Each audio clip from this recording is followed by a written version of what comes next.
Yes. Hello, hello. And we are back. Welcome, welcome. I am Ash Everhart, and we are here. I hope you liked the music. I hope you could hear the music.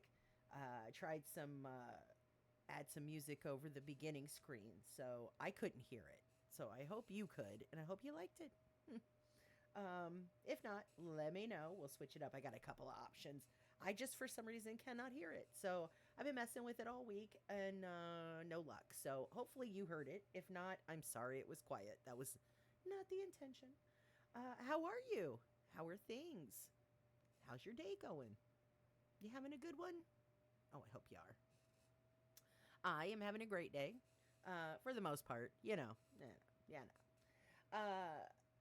It is, it is.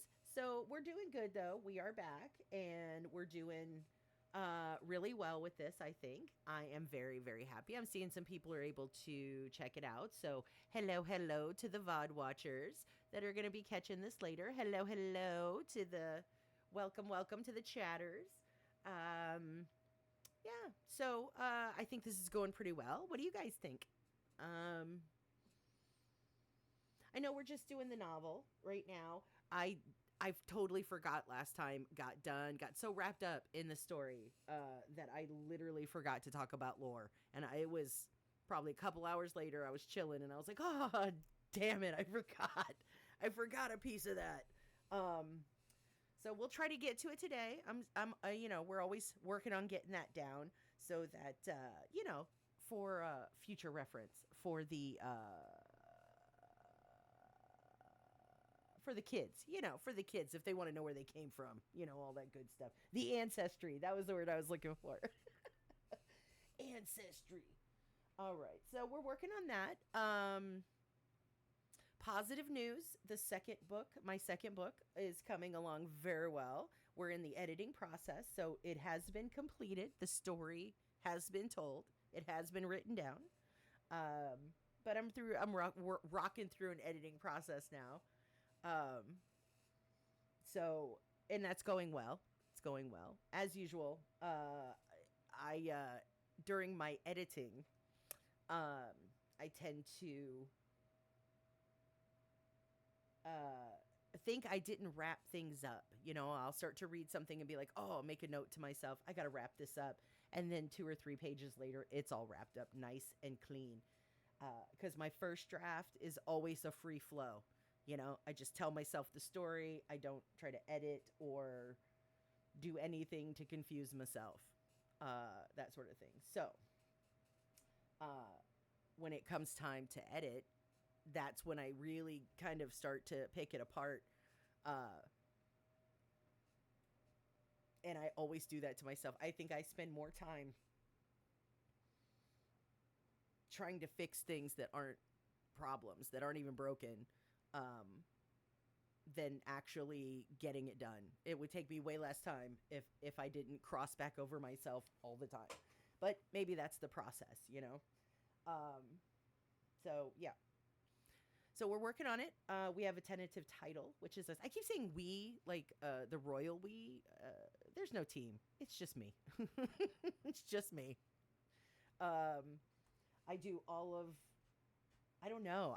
It's hard for me to like put it out there, to let someone else do thus far, do the artwork, or do any. I mean, and I'm not an artist by any means. I'm a written word artist, definitely.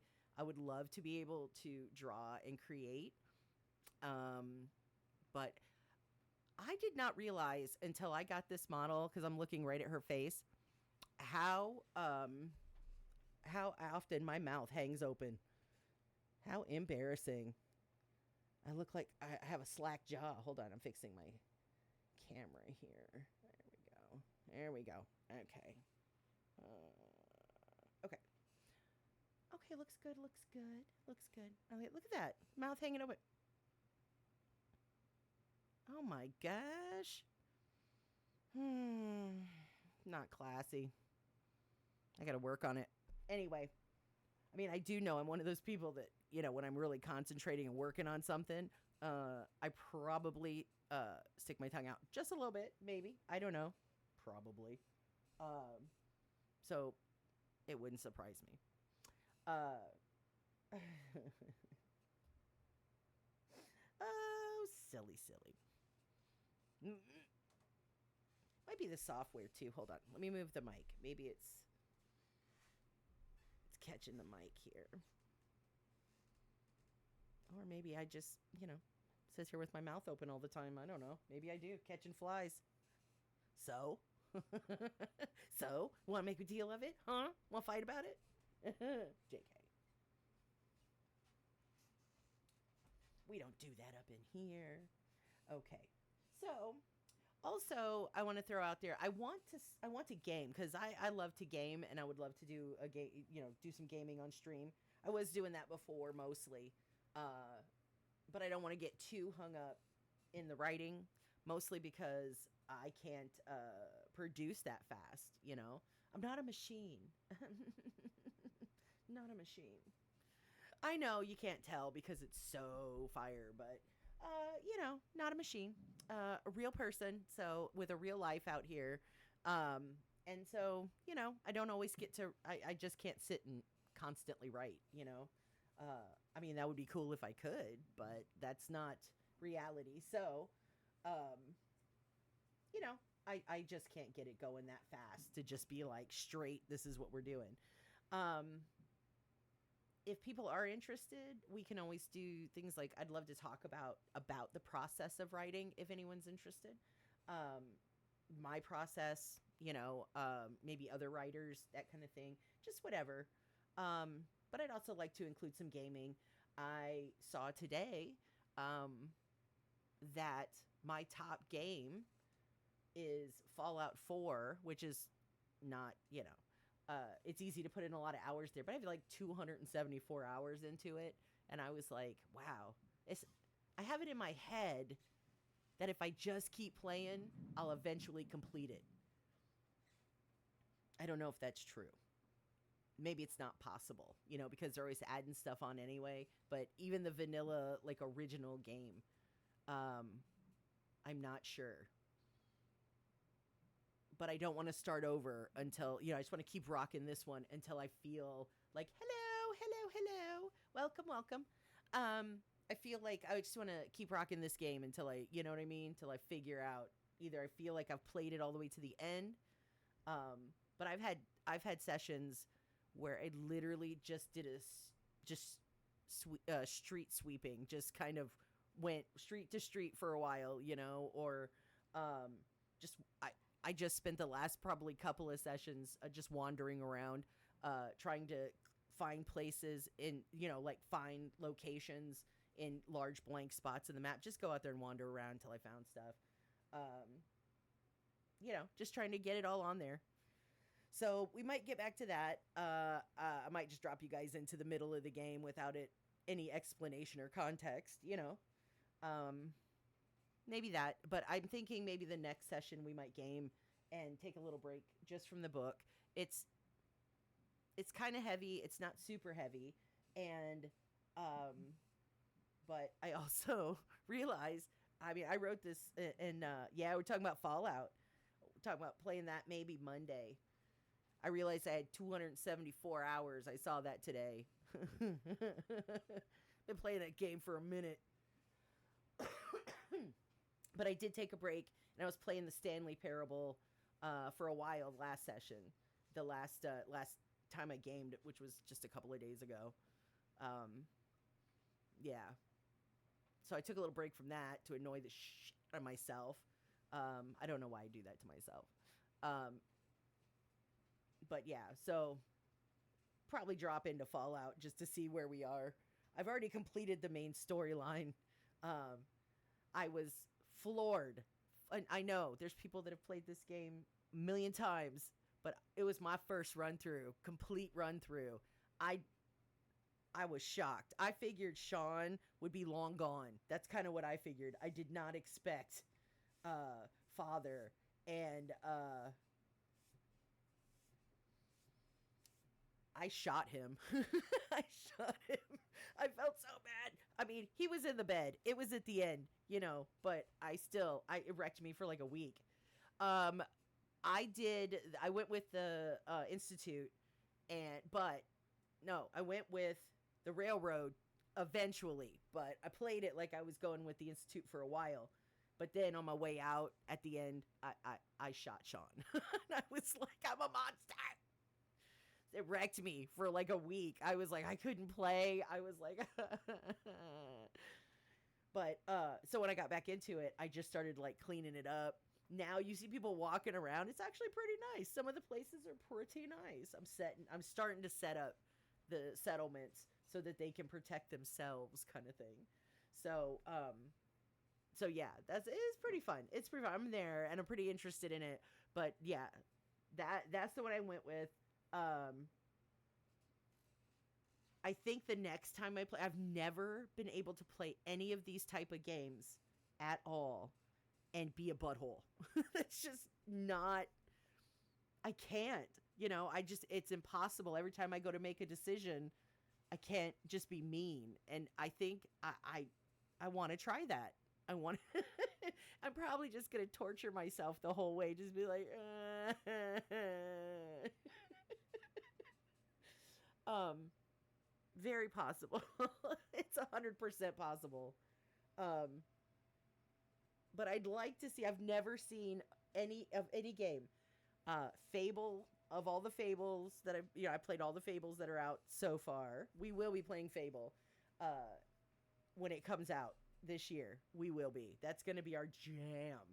Because Fable 2 is probably my favorite game of all time. That's it. I'm putting it, boom, right at the top. Because I've probably replayed that game more than anything. And almost pissed myself when I found out there was, like, because I was playing it on the 360 long before I got PC, obviously. And then, yeah, I do have a bunch of those. At Halloween, I got some package that had like 30 games in it. A lot of Chillas, art games, and then I had several. They were like just Japanese fucking bootleg games, and I was like, oh, I bet those are scary. Back in the PlayStation 2 days, I got one called Siren that hadn't been dubbed or anything. Like, it hadn't been translated, so it's all in Japanese. Oh my god. Just the whole point was to hide. Serial killer stuck in the village, and you gotta hide. Try to figure it out, but no weapons, nothing. Oh my god. You know what? You know what else was really scary was the Fatal Frames. Back in the day, that was actually what was it, advertised kind of like as one of the the scariest game of all time. They were like, turn the lights off, play it in the dark.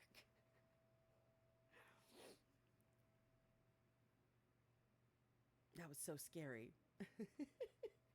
All you do is looking through a camera. Click.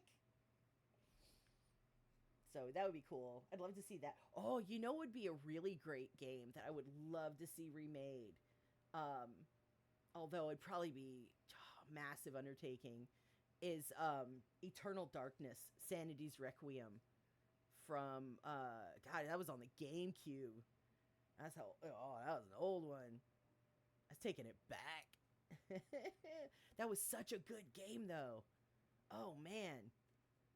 Just jumping back and forth in time. I love history, I have like 2 history degrees, so I'm a history fan and writer. Yeah. So yeah, love it. I'd love to see that one. I've looked at it a couple times like, hey, could they remake it? And they're like, a lot of people were saying that. They were all about it. So that'd be cool. I just think, with all the games they're remaking, we could go back. Oh, you know what we could do? I got a great idea. It just hit me, and I think we'd love it. The first game I ever played to completion, I would say as an adult, because I gamed as a kid for sure, and I'm pretty sure I would have completed those games. I just don't. The first game I remember, like, completing and being just jacked, and it really fueled my adult love, I would say, for video games and just gaming in general. Um, was Resident Evil 3. That was the first one. I those were like it because I had a break in life, obviously, where I didn't, I was a teenager. I I wasn't sitting gaming. I was, out doing stuff. I lived at the beach, yeah, I was like a beach kid. So I didn't game for a lot of years in the middle. And when I came back, that's when, the PlayStation, you know, uh, GameCube was out, stuff like that. PS2 really hit, and that's when my love blew up. But uh, I remember playing that like early on and finding out what a walkthrough was because I was like, I can't do this. I was so frustrated and so stuck. Um, which to me now, all these years later, seems so silly because I can remember I was stuck. Um, I think I was stuck at the part where you put the fire out. You're coming around. When you come around, uh, you end up having a confrontation right there, a big one, in that hallway where the fire is, because you have to get like a wrench and turn a fire hose on or something like that. And I could not get past that part. I came at that game this sounds so stupid to me now, ridiculous now. And because of this, I'm super compassionate for people who are just starting a game. I'm like, hey man, hey, take it easy. Don't worry. Everything's frustrating when you start, And I absolutely spent 2 years coming at this game and could not figure out how to move on. For 2 years, easy.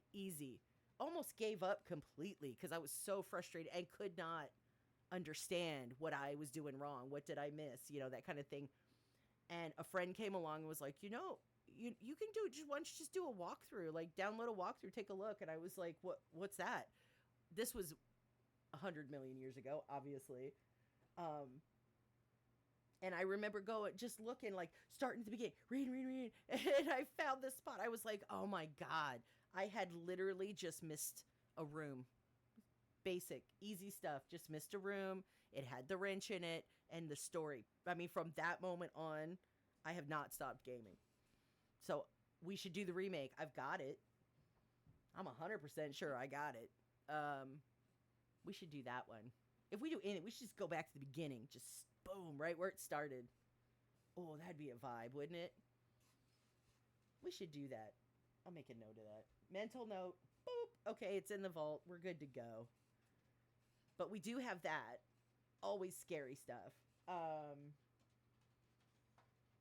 got lots of games on there, but anyway, as far as that goes, we definitely want to do some gaming. So, probably I'm thinking when I did the schedule on Twitch, it always says every Monday, every Friday, it's not every, because my schedule changes every week. So basically, I'm available Monday, Wednesday, Friday, kind of one week, and then the next week it's like Tuesday, Thursday, Saturday. So each week it'll switch. I try to get them kind of far apart so I have time to write and work in between. So we will definitely continue with the books. I just want to have time to edit and get my second one out. Or at least get it finished, because I can publish anywhere along the way. That's not an issue. But, I want to make sure that it's tight, because I'm going to read it here. You guys definitely get, first grab. If you want, there will always be physical copies available. Even this book, The Harvest, it is available on Kindle as well. But all my work will be going forward. It'll be available on Kindle. If you have that, what is that Prime or Kindle, whatever subscription, it's free. So you know, it's always available. Get your copy today. I'm no good. I'm gonna be real with you. I am just completely the worst at like self, like selling my work. Just, I'm very proud of it, but I just am so uncomfortable and awkward with taking the damn compliment. You know what I mean? Like, just being like, this is my work. I worked 5 years on this. I traveled. I did all kinds of stuff to get this book out. This was my labor of love. I birthed this to the world and just, it was so hard to let go of it. But in 2019, I published The Harvest under my real name. So that is under Valerie Smithson. That's me. I have no secrets. I'm not hiding.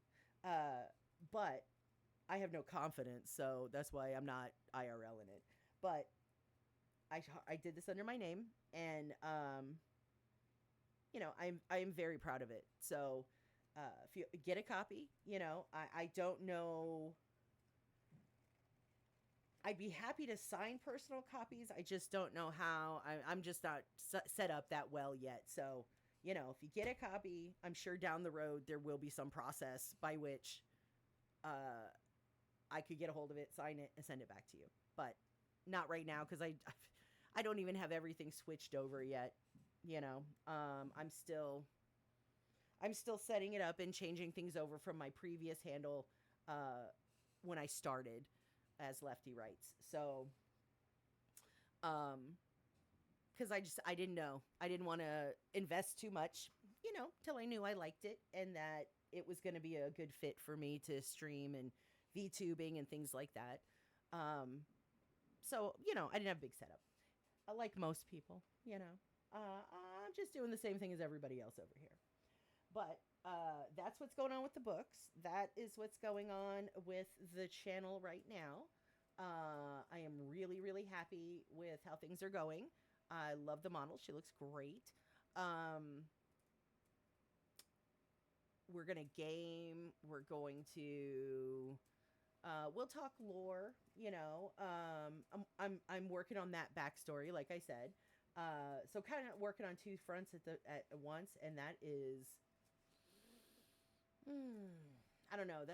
It stresses me kind of thin, It stretches me thin on that, and like I said, IRL is still out here, so I'm working on it.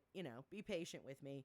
I feel like I'm doing more now, so this is doing the streaming and just wanting to present it actually drives me probably to get in there and work more than I would have otherwise, because I get, when I'm writing, I will get hung up on so what? I'll get to a point, it's not writer's block, it's just so what? Why am I'm asking you guys to care about this character, this story, but so why? Why should you? Why should anybody give a shit? And that's where I get hung up, and until I can answer the so what? So this drama happened. Everybody's got drama. So, until I can answer that confidently, I don't continue. Even though I know how the story is probably going to go into that kind of thing beyond that. So, if I can't answer this, I'm not asking, how can I ask you guys to, so that's where we are. I'm always open for suggestions. This channel is a democracy. It's for all of us. Just want to make sure we have a solid place where, you can come and you're not going to get inundated, like, with a lot of the drama and bullcrap that the real world tends to throw at you on a daily. Here, we're just going to hang out. We're going to chill, clown a little bit, talk about the work. We'll talk about writing. We'll talk about gaming. Talk about grown-up stuff, whatever you guys want to talk about. I don't care. I'm here, So let's jump into the book. We were last time. Let's see. We were in chapter 12, and I'm just going to let you know, chapter 12 is a big one for some reason. Uh, don't really know why it was so big, but it is. So, and I will also do my best to try to read through some of this. I think the probably the worst of it's happened already. I don't know. I published it in 2019 and never looked back. So I vaguely remember some of this. Oh no, writer's block. You've been in writer's block for 3 months. Oh, bro, that blows, and I am so sorry. I am so sorry. Um, Gosh, I think everybody's different as far as ways around it. I don't try. I don't. I just go on with my life and do other stuff and just try not to dwell on it, because the longer I'm like, what's it going to be? What's it going to be? Or so what? So what? So what? I get nothing. But I always find that the answer comes when it's supposed to. It comes when it's supposed to, and it'll be when you're doing something random and not thinking about it at all. That's usually when it comes to me, and I'll be like, so what? Okay, this is why. And then I'm able to add that into the picture. It's not always one of those, the answer is not always going to be straightforward, unfortunately. But I really, really hope you find your way through it very soon, because I know that sucks. And the longer it goes, probably the more you're just like, what is happening? So you'll find it, though. You'll find it. It's out there. The answer's there. It's probably just on the tip of your view, like you'll see it. You'll turn a corner and boom, it'll be right there, and you'll be like, knock it out. I always my thing is I'm very aware, like, on endings. Okay, yeah, yeah, you can send it. That's fine. Yeah, I always get stuck. Like, I'm very aware that I don't want to have the same type of ending in every book, where it's like this big giant battle and, that kind of thing. I don't want all of my stories to have the same ending vibe, you know? So I get very aware of that. And then I'm like, okay, how's this going to end? How are we doing this that's not in the same vein as a previous story? You know what I mean? Because honestly, there are just only so many ways to end something. And on both ends, positive and negative. So I don't know. I don't know what the answer is. But I'd be happy to take a look at it for you.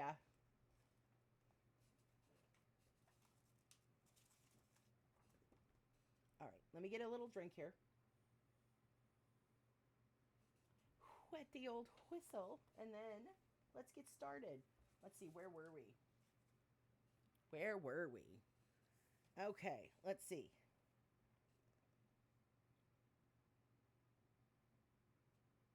Hmm.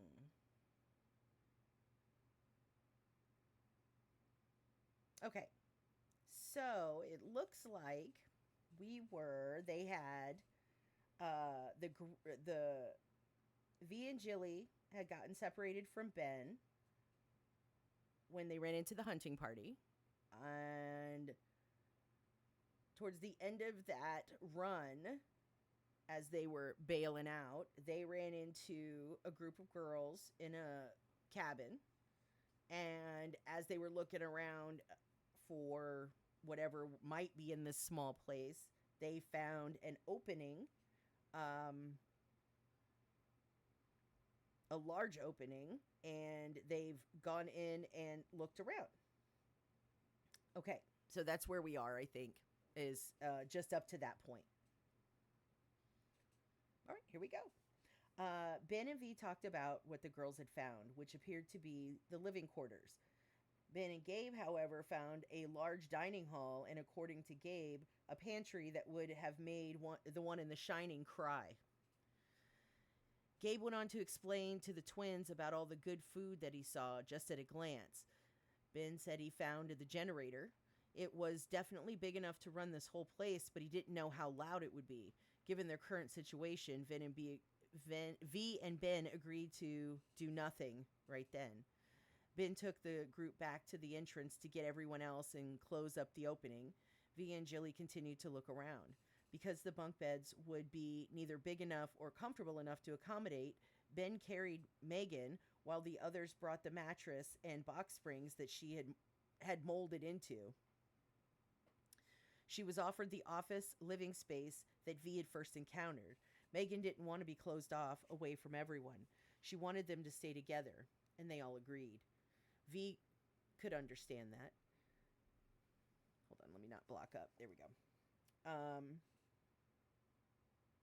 They had been together all this time, surviving together. It was probably too scary to be apart now.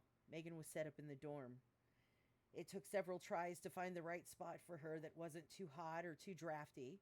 Once Megan was settled, mattresses were thrown around on the floor for the raggediest sleep. Okay, wait.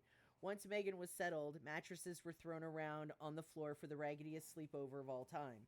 V promised they'd figure out the best way to deal with the generator in the morning. They all needed sleep right now, and they all agreed. Jilly insisted on sleeping on her own mattress with her new sisters. The little ones, including Jilly, were out before a discussion could ensue.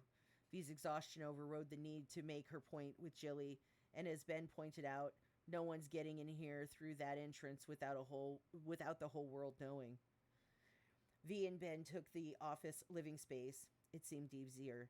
A closer inspection of the room located brand new linen still in the package. Ben flipped the mattress and helped V make the bed. The pillows were still in the plastic too. Except for hot water, the bathroom worked fine. Being used to washing with fairly cold water, V was refreshed in no time. Ben took a little more time than usual. V was already well under the covers when he emerged from the bathroom. I can't read any further. Hold on a second. Hang on.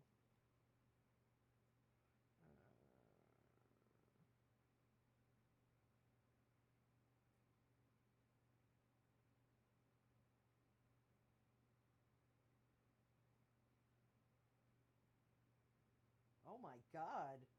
Oh my God. Wow. Hold on. Holy crap.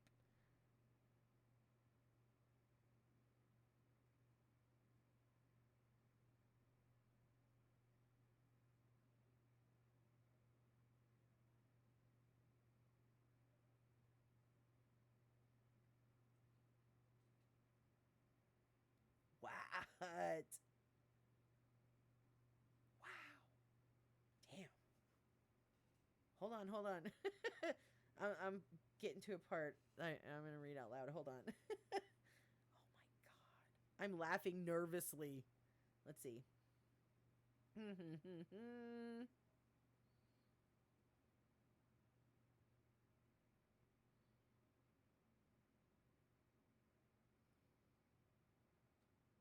Wow. Oh, damn.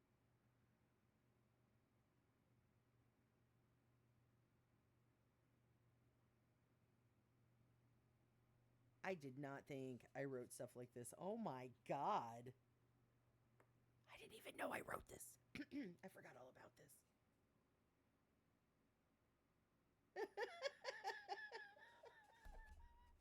I know. I know. Don't make fun of me. I did. Wow, I did write that. I can't even believe it. You'll just have to get the book to fill in the blanks. That's all I can tell you. Oh my goodness. I don't know what was I going through? Oh my. Oh my. Yeah. Yeah, I don't know. This is some grown-up shit right here. Let me move along. This. I feel like this. I'm uncomfortable with how many pages. Oh my God. I don't remember writing this.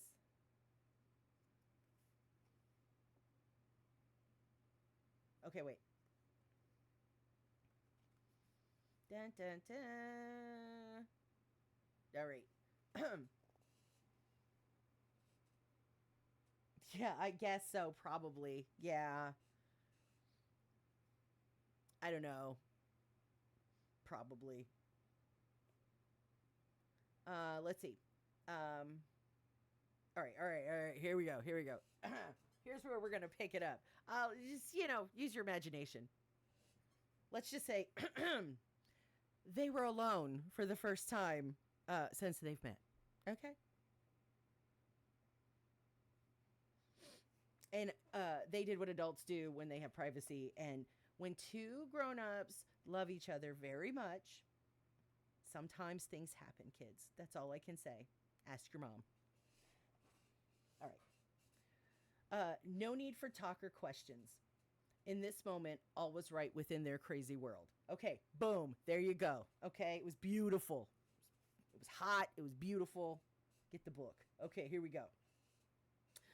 Sometime later, V and Ben were awakened by a chaos in the hall. An argument was taking place. The thick walls hampered the words, but the tone was clear. V was scrambling into her clothes when a piercing scream echoed throughout the hallways. V snatched the door open and blasted into the hall. "What the fuck?" she bellowed.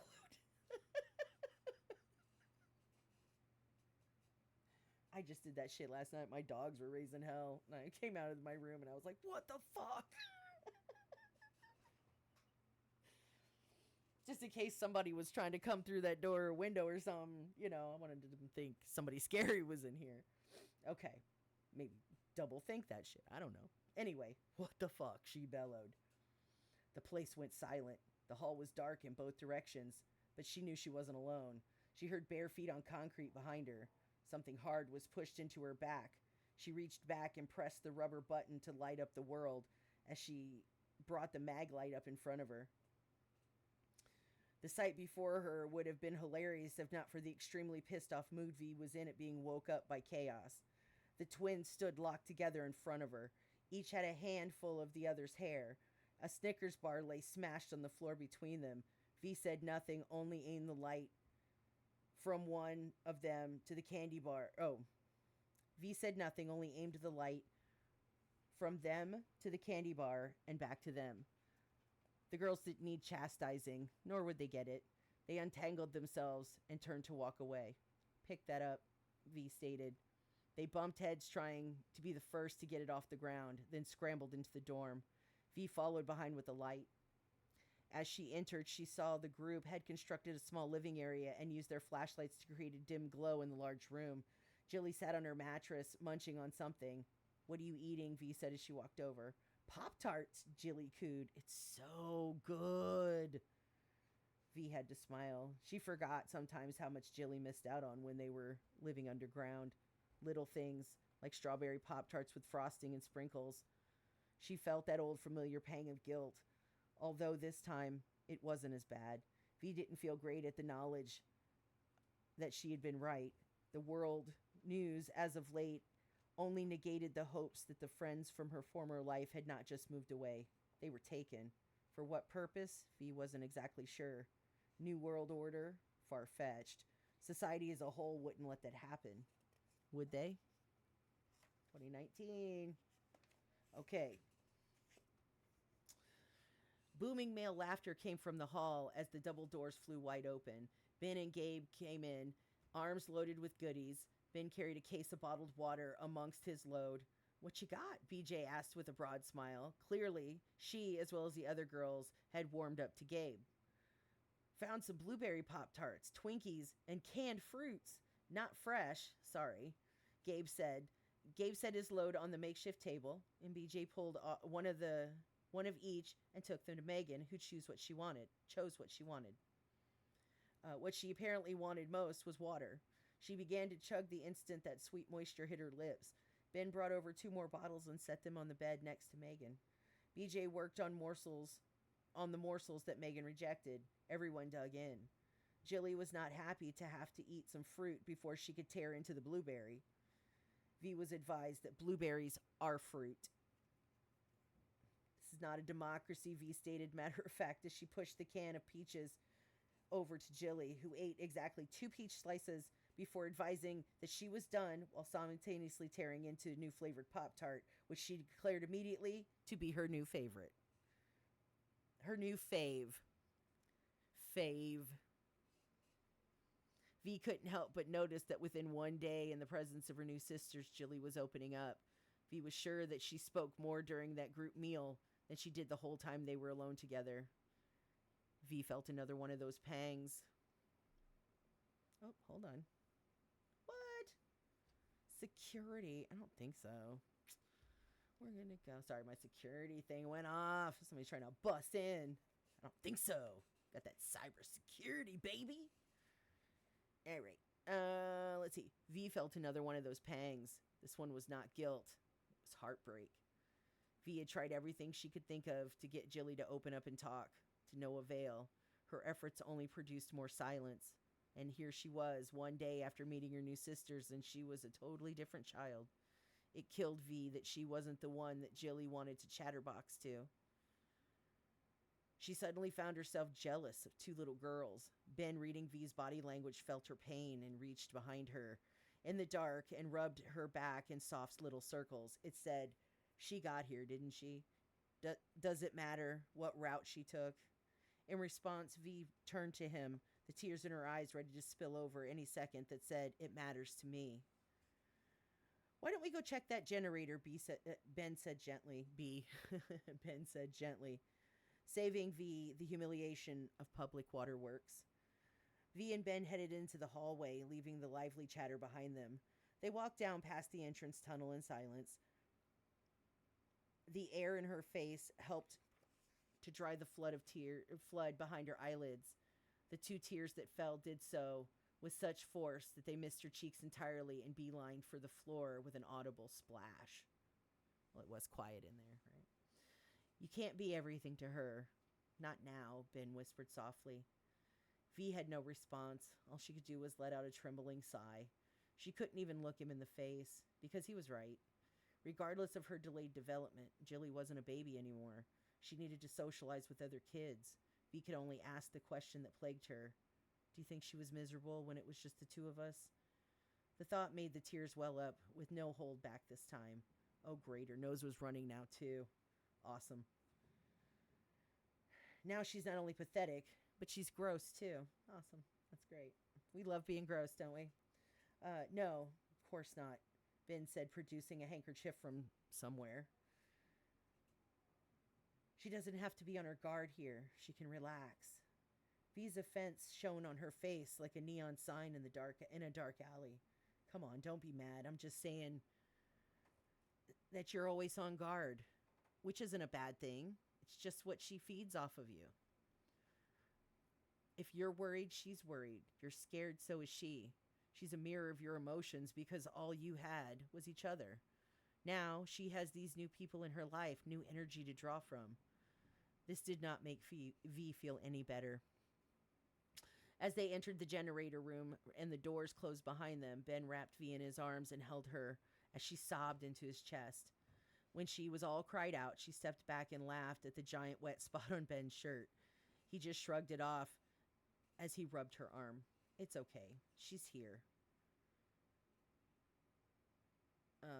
You saved her life. You were right. You saved her life. She never would have survived the initial sweep. You know that. You knew that. That's why you ran. V, you're a damn good mother," he said, this matter of fact. He let her go and walked away to let her process his words. That was all the pity she would be getting. As it began to sink in, she wiped her eyes and nose, straightened her spine, and put one foot in front of the other. Hold on, I need a drink. Take a pause. Dramatic pause. Let's all take a breath. So I'll take a deep cleansing breath because we've just been through it. Okay. All right. A closer inspection of the generator with rested eyes located the user's manual. V turned it around in her hands. "It's a fucking tome," she laughed. A quick flip to the back page. 2,462 pages. V's eyes popped wide. "Nope," she said, handing the manual to Ben. "Not reading that." She raised her light up and then down the beast of a machine. Its massive gears brand new, sharp, chomping at the bit to get started. "Aha, good news." Ben brought the manual to V. He pointed to the middle of the page. "This beautiful beast is not only set to run virtually silent, it's solar operated." No gas required. Nice. V felt his excitement. Let's fire this bitch up. V located a breaker box, found Ben the startup instructions, which consisted of basically push the start button. Wish he did. After a couple of seconds of sputtering, the engine kicked over and the beast started to purr. Ben nodded to V, who threw the main breaker switch, and the whole world came to life. It took a few seconds to adjust the sudden brightness of the 60 watts above them. Adjust to the sudden brightness of the 60 watts above them. The air began to move immediately, and the cheers of the others echoed throughout the facility. With everything in full view, V wanted to take another look around before they all cleaned up and relaxed. Depending on who was asked, either Megan stayed with the little ones or the little ones agreed to stay with Megan, so V didn't have to worry about her. Either way, the rest of the group spread out to see what they could find. The twins and Amy went to explore the gym and see where those doors in the back went to. BJ and Gabe headed to the kitchen and pantry to get a better stock of their provisions. V and Ben went out to the hall, down the hall of storage rooms. At the end, it made a 90-degree turn to the right. The double-wide hall stretched out in front of them, littered on both sides with double-wide doors. Number two, white metal double doors with their push-bar handles, each door containing a small window, stood at the end. Ben and V looked at each other. Hospital? V wondered out loud. Probably, Ben said absently. Probably, he said silently. Probably, he said absently. They each took a side, going door to door, opening each door. Flipping the light switch just inside the door, they announced what they saw. They didn't have to step inside. Each room was packed wall to wall. Bedding, linen, bandages, sutures, surgical equipment, surgical tools. They were lucky. It was pretty organized. Each room contained an inventory list. These appeared to be rooms that were intended to be used for triage. 4 to 6 bays were sectioned out by the curtain tracks in the ceiling. Because they never opened for business, the bays were used for overflow storage. They met in the middle in front of the white doors. Ben was tall enough to see through his. V, however, after a couple of futile leaps, was reduced to just asking, "What's in there?" she asked softly in a defeated tone. Ben chuckled as he pushed open the door, and V followed him into what looked like a hospital with no walls. A giant ward splayed out in front of them like a fan. The doors they came in were the only way in and out, and V went one way and Ben went the other. They found 4 high-tech surgical suites equipped with things they both agreed looked barbaric but probably handled like a Lambo when the shit was on.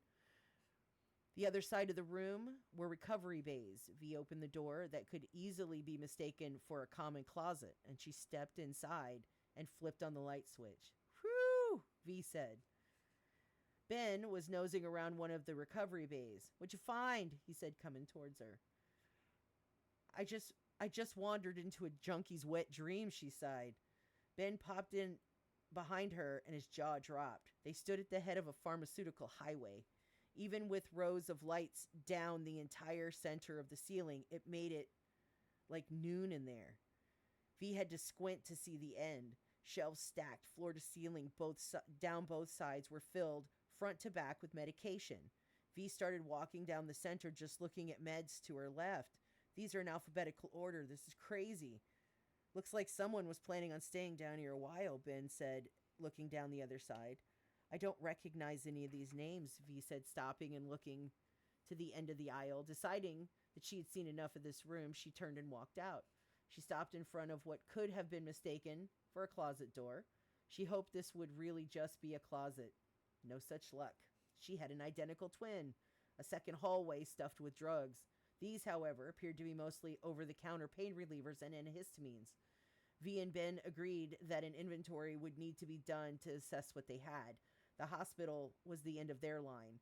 They made it back to the dorm before the others. As V and Ben entered the room, they encountered a sight that would cause a chuckle for some time. Janet and Steffi were pulling on Megan's hands with all their little might, while Megan struggled with all of her might to extricate herself from the bed. All the while, Jilly was yelling, "Pull harder, she's not up." Upon their entrance, Megan screamed, "Help, I have to pee." Because they were laughing so hard, they weren't moving very fast. They needed to lean on each other to stay up. I'm serious, Megan screamed. It's starting to seep out. V howled with laughter, dropping to one knee in front of her.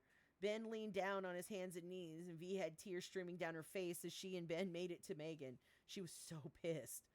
She huffed as Ben and V helped her to her feet. She refused to let either assist her any further, violently pushing their hands away. Her immense weight prevented her from making her escape with any kind of speed or stealth. As she moved toward the bathroom, she began listing to the right, and V reached out to keep her from tipping. Megan pushed herself upright off of V's arms. I don't need your help. She bullied her way into the bathroom, dramatically slamming the door behind her.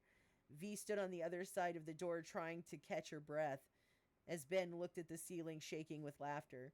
Janet and Steffi hopped on the drama train and were laid out on their mattresses, arms over their eyes, huffing like they'd just run a marathon. Jilly waved her hands back and forth next to them, and trying in vain to cool them down from their overexertion. V and Ben were still chuckling amongst themselves when Megan pushed her way past them, only to stop short when she saw the show the girls were putting on. Not you two. You guys think I like this? It's not funny. It stopped being funny once she started to cry. V wrapped her up in a big hug and whispered something in Megan's ear that made her start laughing through tears. She patted V on the arm and walked away, nodding her head while she continued to laugh until she wore a large toothy grin. As the chaos of the rest of the group returning drew attention, Ben sidled up to V. What'd you say to her? V grinned as she watched the group chatting about what they found, relaxed, able to be kids for the first time, for some time. For the others, the first time in a long time. Relaxed, able to be kids for the first time for some, for others, first time in a long time. There we go. I told her that it's always funny when it's happening to someone else. She'll think it's hilarious when it happens to Amy. Am I hitting buttons over here? The twins and Amy found the doors in the back of the gym concealed a large laundry room, fully stocked, of course. Four fairly large rooms stocked with free weights and linens. Another set of double doors that were missed on the initial search connected to another large gym with treadmills, stationary bikes, and ellipticals. Gabe and BJ, who seemed to have become fast friends, reported that the kitchen and pantry were packed with canned fruit and veggies, bags of sugar and flour, endless seasonings, stuff they sure had never heard of. I found a whole room full of canned juices, ginger ale, potato chips, and tons of other junk food. She turned to Gabe and they both yelled, Twinkies! A solid round of rang out. From what they said, it sounded like the kitchen had just about everything, except frozen goods. There were several large walk-in freezers, but they were empty. They did work. They were blowing cold air when BJ and Gabe were in there. All we need is some meat and some ice cream, and we're all set, Gabe said with a broad smile on his face. There's probably all the makings for ice cream in there somewhere, BJ said. And we can fill that with meats in no time, Ben added to V with a wink. V moved to the middle of the room, turned a slow 360, taking in everyone's good mood. They had all stopped talking. They watched her with straight backs and broad smiles. Well, some of you will be happy to know that there appears to be a fully stocked hospital just down the hall. Megan and Amy sighed audibly with relief. That's right, ladies, you will not have to have your babies outside. We will be better equipped to deal with whatever happens. Megan and Amy shot each other concerned looks. While Amy appeared to have just realized that something could go wrong with her delivery, the idea of complications had clearly been weighing on Megan for some time. Hey now, V said, bringing their attention back to her. Everything will be fine. However, just in case we need anything, we probably have it here. That's all. V's hard eyes softened as she looked from Amy to Megan. The girls returned her smile, but their eyes reflected uncertainty. No need to worry about any of that today, ladies, Ben said softly. Now that we have power, we have hot water. So why don't we break open some of the boxes piled up around here, get some fresh clothes, get cleaned up, and then gather back here to discuss the next step. Nods of agreement all around. In one of the rooms outside the shower in the gym were plain white bottles that just said shampoo and cases of Irish Spring bar soap. They also found grooming tools, combs, toothbrushes, and the like, all pristine in their brand spanking new wrappers. Sweatsuits and scrubs of all sizes were brought out to choose from. Ben invoked eternal love for Megan when he returned from the hospital wing with a shower chair with a back to assist her in her grooming. As he and Gabe headed out to set it all up for her, whenever she was ready, she choked up as she whispered a thank you with tears in her eyes, and V smiled to herself. Megan just realized what V had some months back, and Ben had also been. Oh, so wait a minute, hold on. Let me read this.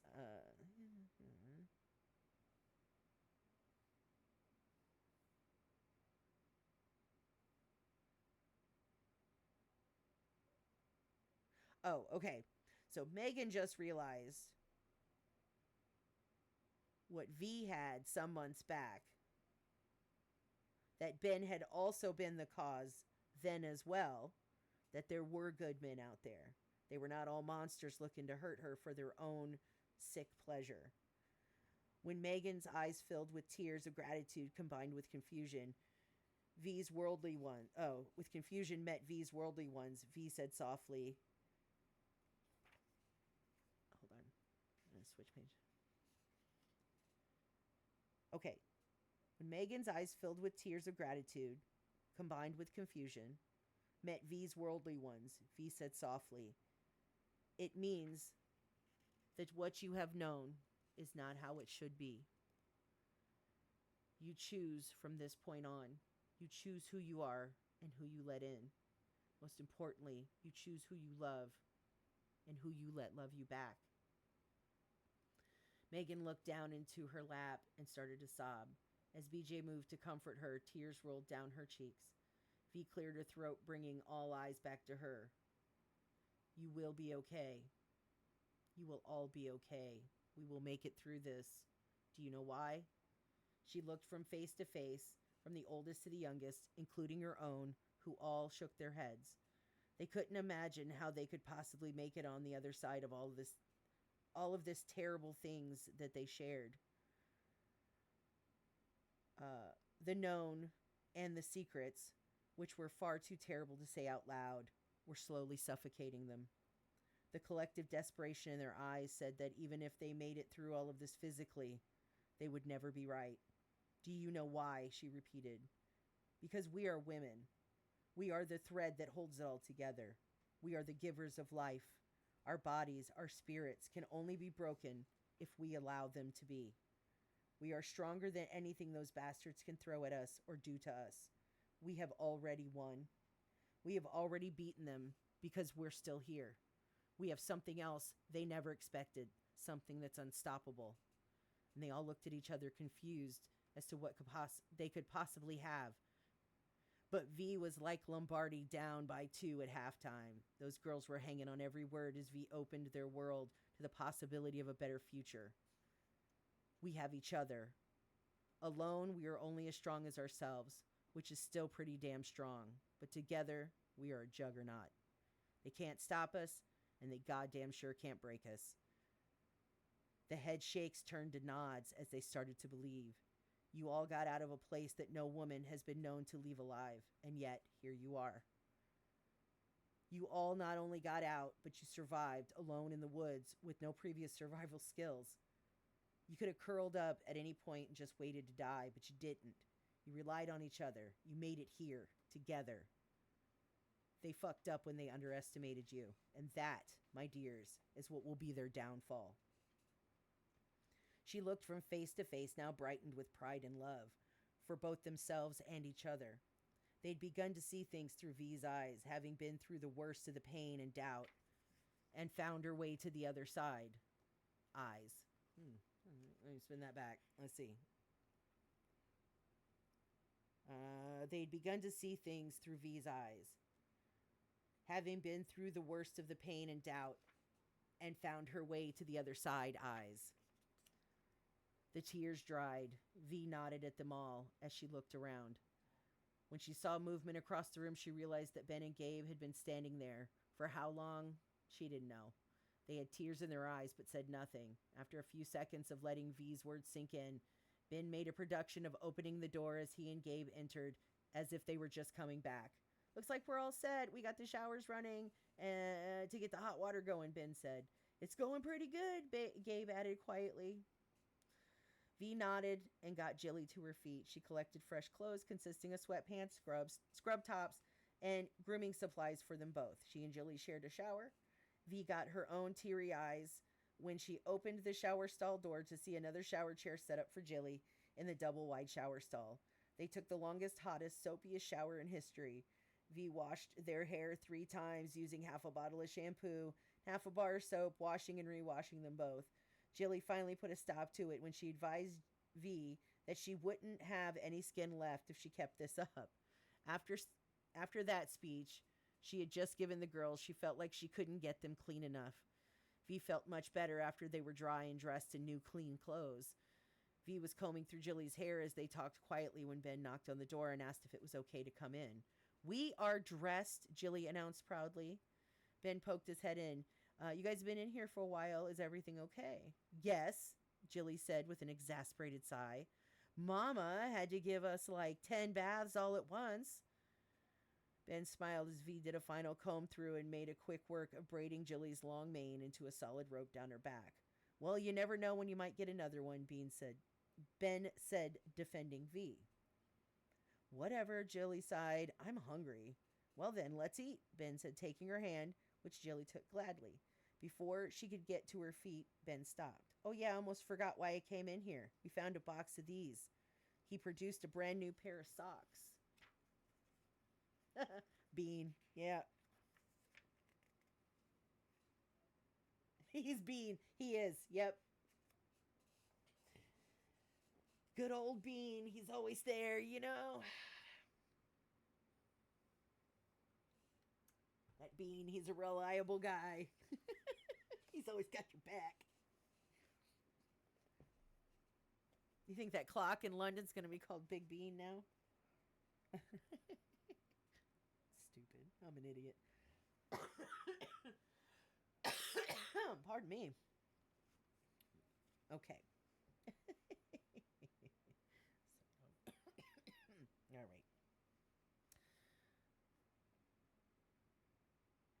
Let's see. A sound emitted from V that was a combination of glee and ecstasy, which brought an instant grin to his face. Nothing made him happier than doing something to surprise V and bring her joy.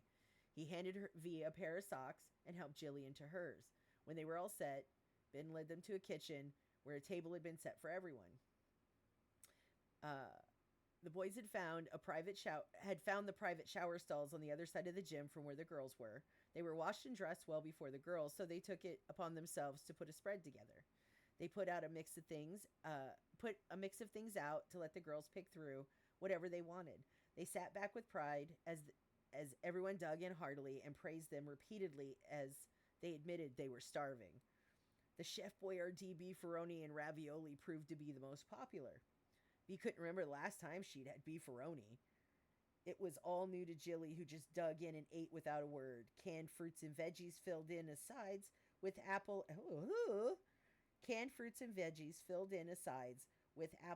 and orange juice rounding out the meal. As bellies started to get full, the conversation picked up. Amy advised that she would be making biscuits, bread, and rolls to add to the meals going forward.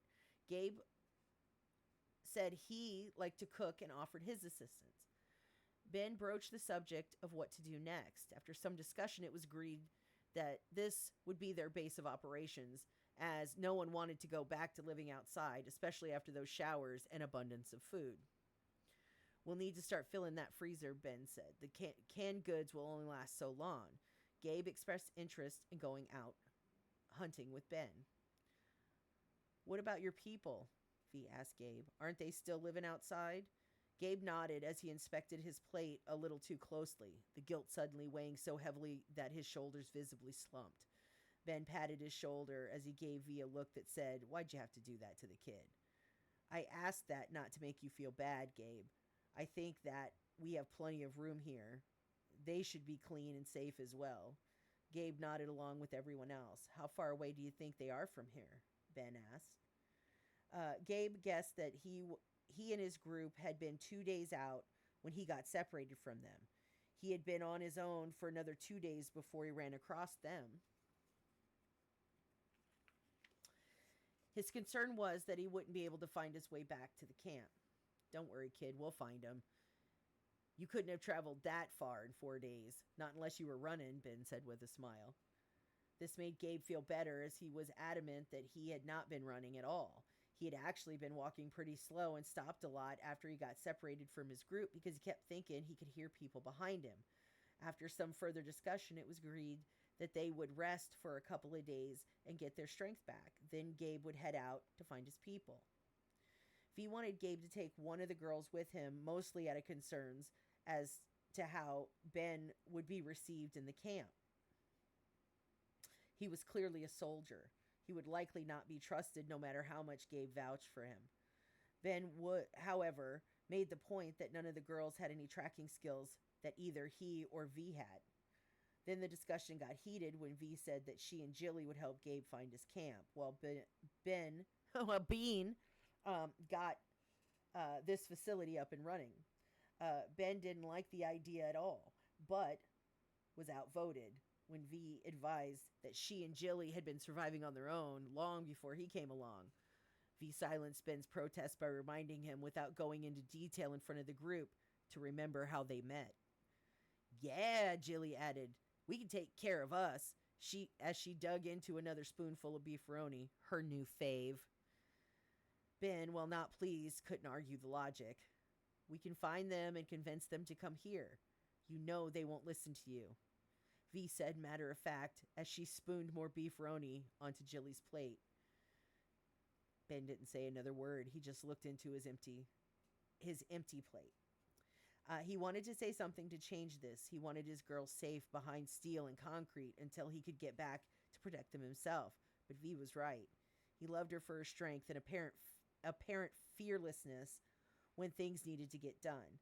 He just wished this was one thing he could do instead of her. He knew she would take Jilly with her. No way she would even consider leaving her behind.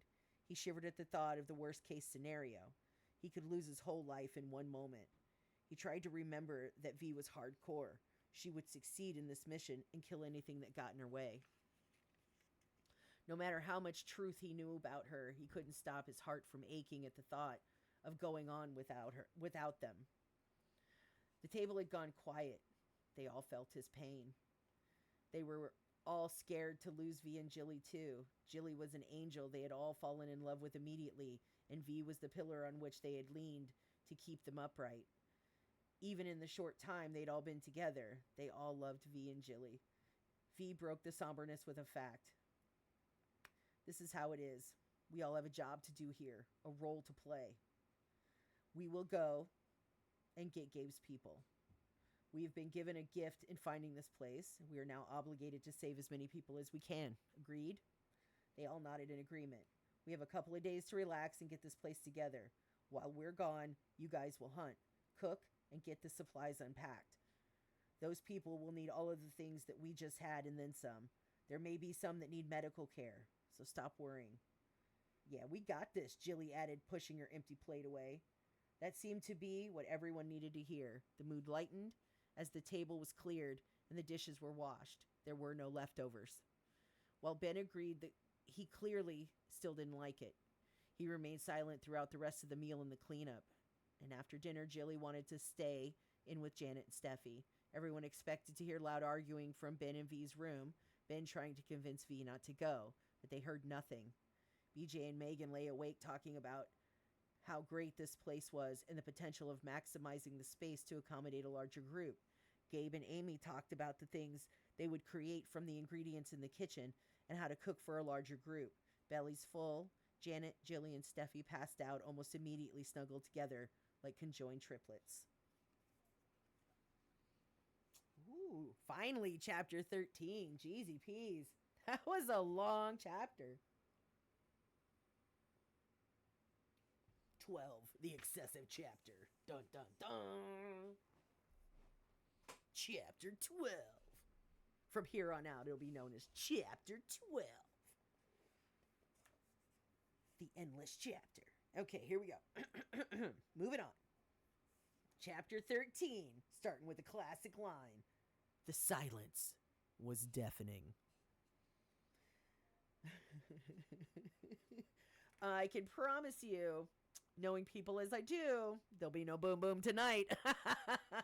Somebody's pissed. Okay, Ben lay on his side, his back to V, as she lay on her back, staring into the darkness. She wanted desperately to say something to comfort him, to make him be like he was before dinner. What was there to say? Sure, it would be easy to just lay up in the relative safety of this facility behind the steel and concrete, but it wasn't right to leave those people out there, and they all knew it. How can you be like this? She asked, breaking the silence. What if we had left you out there and just went back to the safety of our space? V would never tell him that if it had been up to her, they would have never investigated the sound on the other side of those bushes. Once they found the body pile, and even when they found him, she wanted to turn and leave.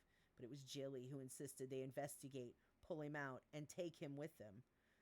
How could she tell him all that now? It was Jilly's sense of doing what was right. Jilly's sense of doing the right thing then that drove V now. How could they save Ben and not those other people? Ben didn't answer. He only laid there.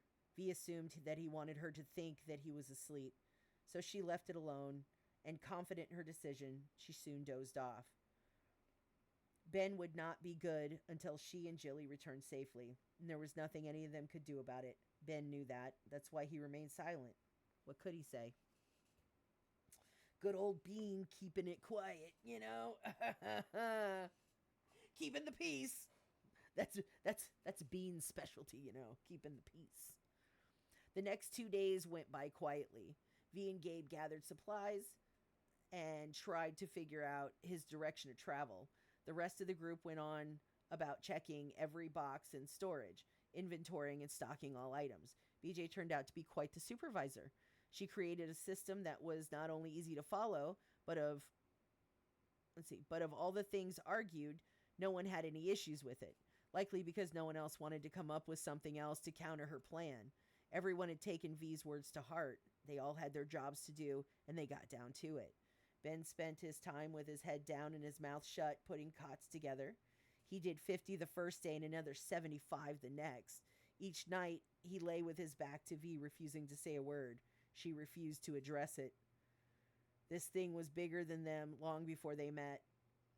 Now it was snowballing on her, but it was moving with far too much momentum to stop now. On the third day, when everyone awoke to start their day, they found that V, Jilly, and Gabe were already gone. Janet and Steffi sat shoulder to shoulder, staring at Jilly's favorite doll, left behind to keep them company in her absence. Ben sat in sullen silence through breakfast as the girls made conversation around him. He poked at his oatmeal, lost in thought. As the girls finished up, BJ returned with Megan's empty tray. She sighed when she saw Ben still in the same position as when she had left a half an hour before.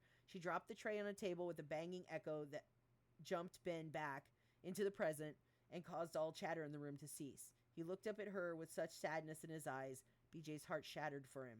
She dropped a meaty hand on his shoulder. Better eat up. You'll need your strength, she said softly with a tender smile. Filled with grief, unable to speak, he only returned a confused, hollow gaze. It was as if he was looking through her to some unknown entity on the wall behind her. She lifted her arm and dropped a full pack on the table in front of him. You don't want to leave on an empty stomach. Could be a while before you run across any game. I can't. I have to stay here, he said, staring back down into his now cold breakfast. BJ said nothing else. She picked up the tray, leaving the pack behind. She took the tray to the sink as she passed the others, heading out to start their job for the day. She washed the tray, stacked it in the rack to dry and rinse the sink. To dry and rinse the sink. When she turned around, both Ben and the pack were gone. Only the bowl remained. With a satisfied smile, she went to clear the table. The bowl was empty. She couldn't help but grin as she washed and set the bowl and spoon up to dry. When she entered the dorm, she saw Amy and Allison helping Megan to the bathroom for some post-breakfast relief, which, judging by her face, was of the utmost urgency. BJ was met at the door by Abby, the worry on her face making her look much older than her 14 years would imply. Do you really think it was a good idea to let him go? She asked, arms crossed, foot tapping. BJ squared herself for the impending futile argument. Would you rather have him skulking around here being an asshole until they come back? What about us? Who's going to protect us? Abby's hands had moved to her hips, putting BJ in mind of her mother when she was being chastised as a child. Protect us from what? BJ asked, looking around. Abby, exasperated, rolled her eyes to the ceiling. Oh, I don't know. The man who took us from our homes, imprisoned us, experimented on us, raped us, abused us, and told us it was all for the common good?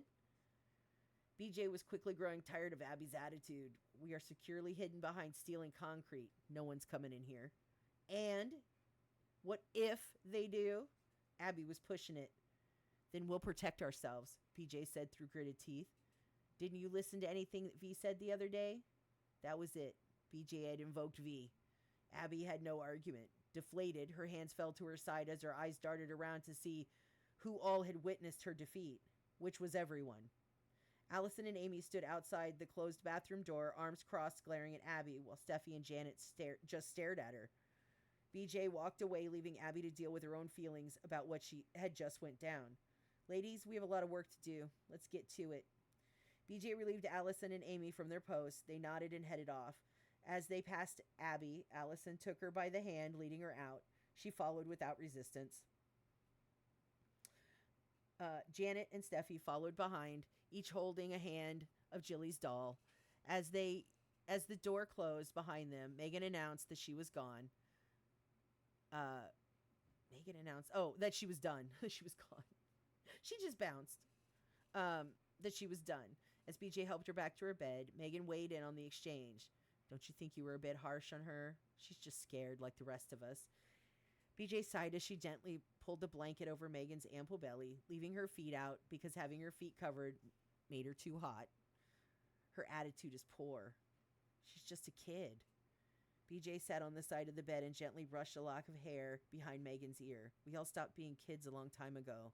Those rotten bastards saw to that. We have a job to do here, and there's no room for dissension. She doesn't get to be a spoiled brat anymore. That time's over. She will not be catered to. She was gentle, as always with Megan, and not just because she was in a fragile condition, but she was matter of fact. This was a different world now. Megan understood that.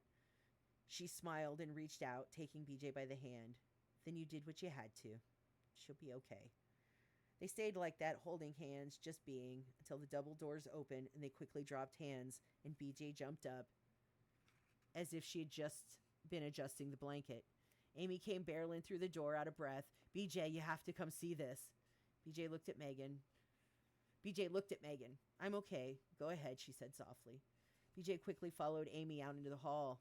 A big discovery indeed. They'd cleared out a large storage room and found it wasn't a storage room. It looked more like a war room or command center. High-tech computers were along the back wall, maps pulled down from the ceiling like projector screens. The center of the room was a large conference table. Okay, BJ said. Good to know these aren't just storage rooms. Let's go room by room and empty all the boxes and see what we really have here. We can move the stuff to the gym and finish going through the boxes later. Let me know what else you find, she said as she turned to leave. Whoa, check this out, Allison said as she ran her hand under the table ledge and flipped a switch. The table lit up, showing a map of what may have been the local terrain. The facility they were in was clearly marked as the bunker. They appeared to be deep within the mountain. They all stared at the table, unsure of what it all meant. Let's leave it. This looks like military stuff. Ben will probably know what to do with it, BJ said as Allison turned off the table. As the doors were unmarked, they decided to mark the doors so there would be no confusion as to what was what. They marked that door War Room. Before the end of the day, they found a setup as big as the generator. Judging by all the mics, headphones, and speakers, they figured it was probably a communications center. They agreed that they'd wait to turn anything on for fear that they might draw unwanted attention to their presence. They marked that room communications. They also found that the wall of boxes in several rooms were hiding large metal storage lockers with number-based electronic locks. I bet those are weapons, Abby said with a lust in her voice that made BJ shudder. Yes, Allison agreed with matching vigor. The twins rushed up to two of the lockers side by side. They started punching in random numbers. The combinations are probably written down somewhere around here, BJ said nervously. The twins heard nothing. They resembled a couple of burned out gamblers obsessively punching at the slot machine, hoping to win out of the randomness. Getting nowhere, she turned to leave the room, hoping that they would never stumble across the right sequence. She marked the doors with a giant X. No need to advertise. She didn't know what type of people would be joining them. Better safe than sorry. Amy was bringing dinner to the table as BJ was rolling Megan in on a high-back, well-cushioned office chair that had been located in a room full of office supplies, desks, and chairs. Megan seemed to be in good spirits now that she was able to join the others. She had fallen in quite a funk at being isolated, especially at meal times. Besides, as she complained to BJ, she was tired of eating in bed. The kitchen smelled of fresh bread and muffins as Amy had spent the afternoon baking up a storm. After a day of hard work, all stomachs were rumbling. BJ noticed as they settled in and started filling their plates that the twins were missing. No doubt they were still working at those locks. BJ felt all eyes on her. No one would start eating until the twins made an appearance. God damn it, she sighed as she pushed her chair back and got to her feet. She opened the door to the kitchen and hollered down the corridor, "Dinner! Abby! Allison! Come and eat!" No response. "Hey!" Nothing. Irritated, she headed down the hall to chew some ass. She entered the room she had left the twins in only to find it empty. She moved to the second door, marked with an X. The girls were not in there either, but one of the lockers was standing wide open. Fear ripped through her like a hot fire. She shot out into the hall and froze. She focused on the silence in the hall, listening for anything. After what felt like an eternity, she thought she heard something. She turned right and headed towards the gym. Once she entered, she heard that something again. That something sounded like a pop, but it sounded far away. She stood at the double doors and looked around the gym. One of the rooms in the far back, by the other set of double doors, was a steel door. Above that door, a red light was on. She ran full speed towards that door, the red light like a beacon drawing her in. She yanked at the handle, but the door was firmly locked. She banged on the door like SWAT. "Open this fucking door!" Silence. Several minutes later, the light went off and the door slid open sideways on an equally thick steel track to reveal a sight that sent BJ into full terror mode. The twins were loaded down like Neo going to rescue Morpheus. They wore matching double shoulder holsters. They carried a pistol under each arm and each held matching 9mm in each hand. BJ stood there stunned, unsure of how to proceed. This had just gotten dangerous. She suddenly wished she hadn't let Ben go. She didn't know how to handle this. Dinner's ready, was all she could muster. "Cool, we're starving," Allison said, moving forward, with Abby moving in place behind her. "No guns at the table?" BJ said casually. The twins stopped walking, but did not turn. BJ's anxiety grew as the seconds ticked by. Finally, Allison turned and walked back by BJ, Abby again right behind her. As they passed BJ, Allison said, "Let me show you something," and headed back into the room with the steel door. BJ followed them slowly at a distance. She was rethinking the conversation with Abby earlier that day, and she suddenly wished she had handled that better. She entered the room to find a full-on shooting range. The girls had set themselves up in side-by-side bays. On the ledge in front of them were manuals. "See this?" Alan insisted sternly, holding up the manual for the 9mm handgun. Dangerous. This was entirely dangerous. Through her terror, BJ stood her ground. "We've memorized this manual. There's nothing about this weapon we don't know," Allison said. The gleam in her eyes was hard to read. "Safety's the first chapter," Abby added. The look in her eyes was clear. She was ready to kill. "We have small children here. It's not safe. I don't care what you know about that weapon. There's no need to be armed here. If you want to practice, that's fine. But you do not need a gun to eat dinner." BJ spoke with a confidence and authority that she certainly did not feel. With that said, she turned and walked out with one final statement. "If you choose to remain armed, then you choose to eat and sleep separately from the rest of us. You decide." She returned to the kitchen, took her seat, and began to eat her food. The others remained silent and watched her. Megan cleared her throat a couple of times in an attempt to get BJ's attention. After several minutes, the twins entered the room, sans the firepower, and joined the others. As they fixed their plates, the others began to eat. The meal was quiet, as everyone sensed the tension. The twins were somber, but BJ was something else. They had been together for a while. They'd never seen BJ like this. Megan nudged BJ's leg under the table. No response. BJ finished her meal first, declined seconds when offered by a visibly concerned Amy. It was Abby who spoke up to inform the group what the problem was. We found guns. That was all it took. The rest of the group was now as shaken as BJ. They all accepted the twins, well, mostly, because they'd been part of the group from the beginning, but they could all agree on one thing. Something wasn't quite right with them. Having them armed was unacceptable on any level. The only ones who couldn't see that were the twins themselves. No, Megan said. Amy and the little ones nodded in agreement. I have advised Allison and Abby if they choose to continue to mess with guns, they will not be allowed to eat or sleep with the rest of us, BJ announced, looking straight ahead. All the table agreed. What the fuck is your problem? Abby asked, holding her fork prison weapon style. They think we're crazy, Allison whispered. This revelation, previously unconsidered, hit Abby hard. Are we? She asked softly. Allison, clearly being the dominant, would make the final call. If she said no, Abby would tear that place apart. Yes, she whispered.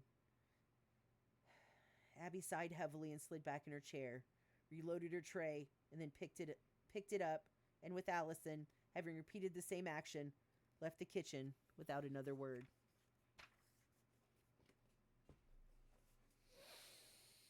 I think we all have a sense it's about to get in here. Hang on a second. I gotta shut my fan off. It's too cold now.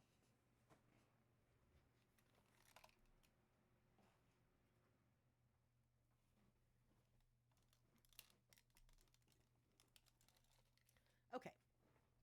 That's better. Okay. Chapter 14. Let's see. Just a little bit.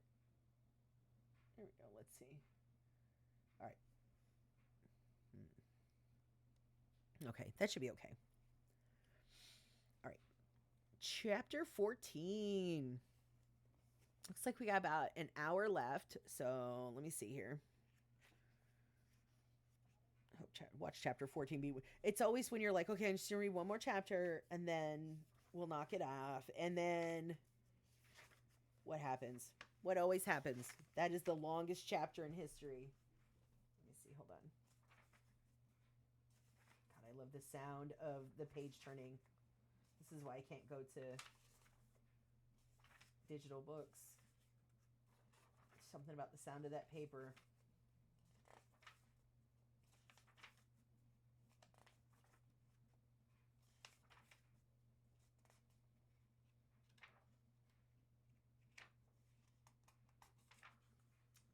Is 2 pages. Why are those pages stuck in?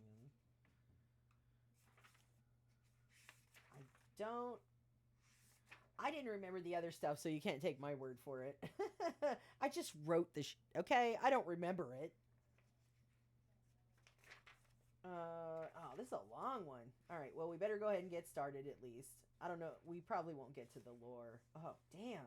Yep, it's 12 and 14. Apparently, I like even numbers. All right, so we'll just get started. If we make it to the end, cool. If not, we'll do a mid-stop like we did on the last one. Okay. Here we go. Chapter 14. Settle in, boys. It's going to be a long one.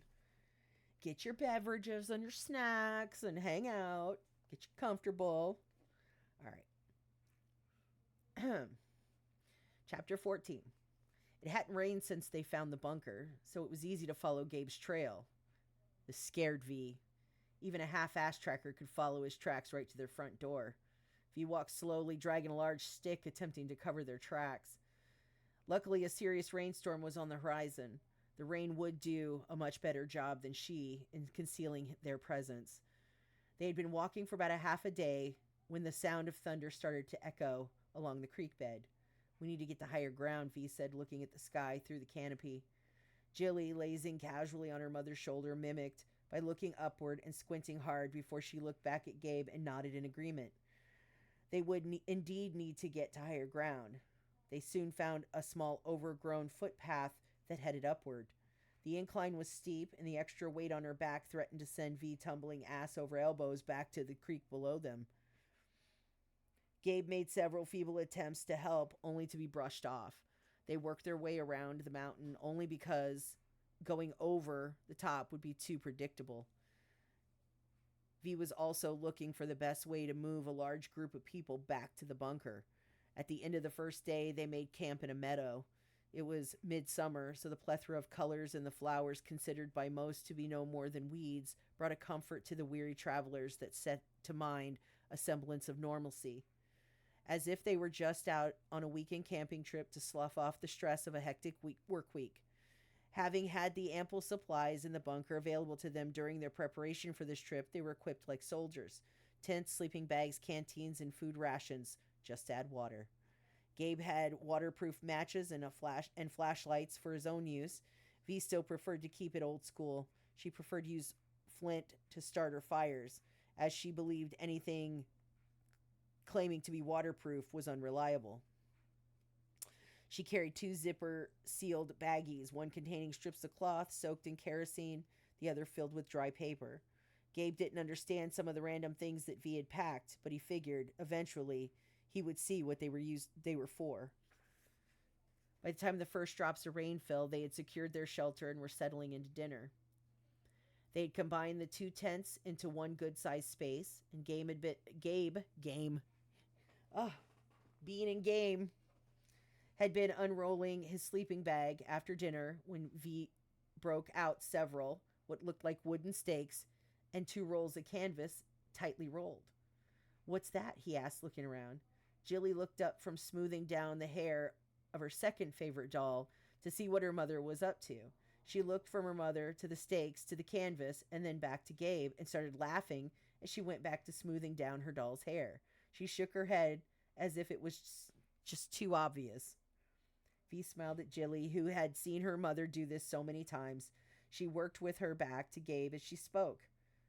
"We do not sleep on the ground." "Nope," Jilly added absently. After a few minutes, V stood up, and before her was a cot. "Ready?" she said to Jilly, who nodded. V picked her up and settled her into her cot and tucked her in with a kiss, then went to work on a second cot. When she finished, she looked at Gabe, sweat dotting her upper lip and brow. "You want one?" Stunned that he would even be considered, he immediately shook his head. "You sure? I brought enough for another. It'll just take a minute." He nodded his head, so grateful for the caring gesture, he was too choked up to speak. Within minutes, he was testing out his new bed. "That's yours now. You'll have to carry it. I'll show you how to break it down and set it up," V said as she put away her extra stakes and canvas. Gabe nodded. He wanted that. He wanted to know what she knew about, well, everything. V in one day had gone from woman to goddess in Gabe's eyes. Always carry a little extra, just in case one of the stakes break or the canvas tears. You don't want to wake up half in and half out. Gabe nodded vigorously, soaking in every word. "Close the flaps, would you?" V asked Gabe as she settled into her cot. She was pulling the blanket over her legs, careful not to touch her boots. At times like this, she always slept fully armed with her boots on. Gabe had dropped one of the side flaps and froze at the other side. When it was about halfway down, he slowly turned to V, eyes wide with fear. "There's someone out there, watching us," he whispered. "Yeah, I know," she said, rolling over on her side. "It's okay. Secure the flap so it doesn't rain in tonight. Storm's just getting warmed up." Gabe stood looking from V to out into the darkness, scared and confused. He was entirely startled at V's casualness. "You knew someone was out there?" "Yeah," she said with a yawn. When V continued to feel the breeze from the open flap blowing, she popped her head up. "Close the fucking flap, damn," she said sternly. Startled into action, he immediately snapped the flap shut and tied it closed. Inside the tent was pitch black as he made his way to his cot. His continued fear was so audible in his erratic breathing that it was like a siren in the silence. Jilly sighed at his fear and rolled over on her side. It's Ben. Gall. She was not capable of hiding her irritation at what she considered to be weakness. What? Gabe said, sitting straight up. What is he doing out there? He's supposed to be back at the facility. He started to get up. Leave him, V said, rolling over onto her back, her eyes closed, sleep quickly on its way. But it's raining. So? V was fading fast. Jesus, dyslexia. Okay. Oh,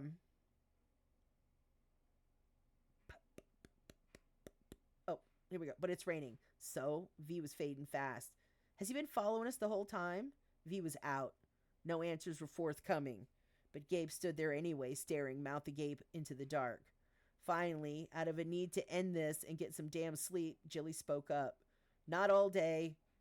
He just caught up with us about 4 hours ago. She said this in a sleepy voice. How do you know that? He asked, shocked. Jilly refused to dignify that with a response. After several minutes of silence, he started to work the ties on the flaps. I need to get him out of this rain, he said, determined to play superhero and save the day. Captain Save-A-Ho saves the day. He doesn't need your help, she said with a yawn, rolling over to her other side. What? What? Why? This revelation stopped his hands working at the ties. His nervousness, he was only fucking them up anyway. Because he has the same pack we do. How do you know that? When she didn't immediately answer, he asked again, trying to be intimidating to Jilly. How? His tone toward Jilly brought V straight up from a sound sleep, causing Gabe to jump back. Because she watched me pack it and give it to BJ with instruction to wait until after breakfast to give it to him and tell him to go. That's how she knows. And if you ever catch that tone with my girl again, it will be the last tone you ever get. Feel me, motherfucker?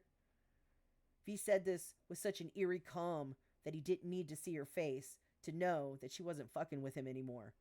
He was actually glad it was pitch black in here.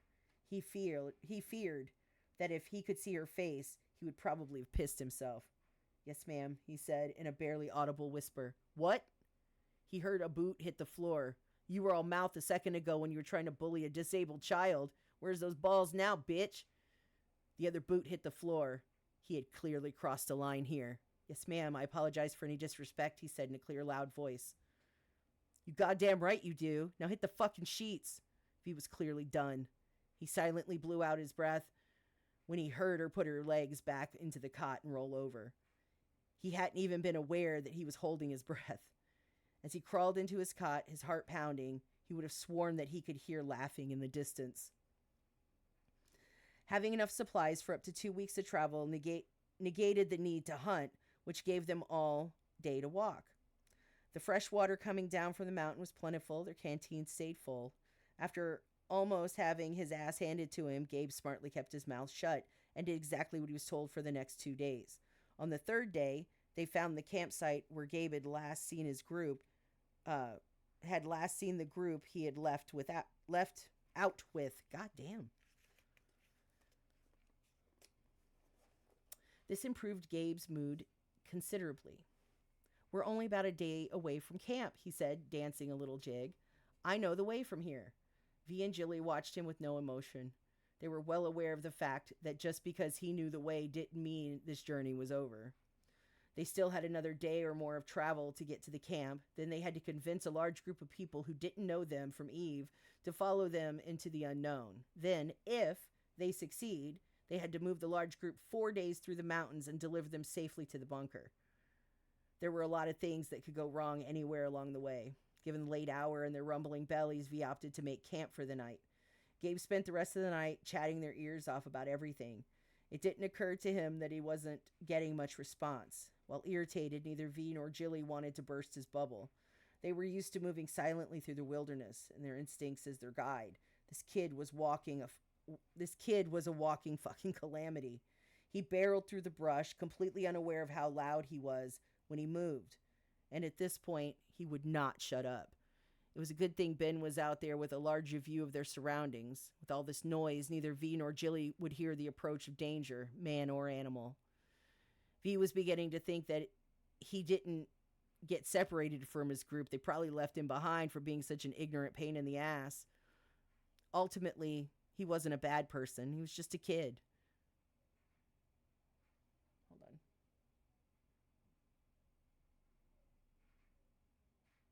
Oh. Uh-oh. What?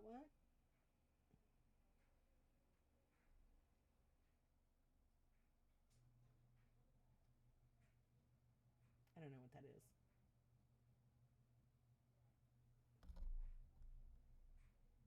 Hmm.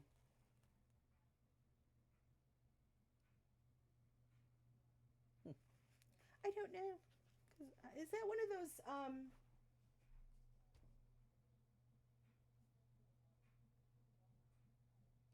looking at chat right now. Hold on just a second. Is that one of those things where they're trying to sell you viewers basically?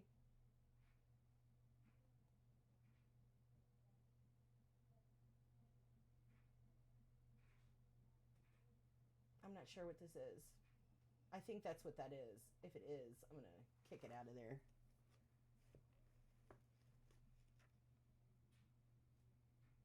Yeah, okay. Kicking it out then. Thank you. That's what I thought.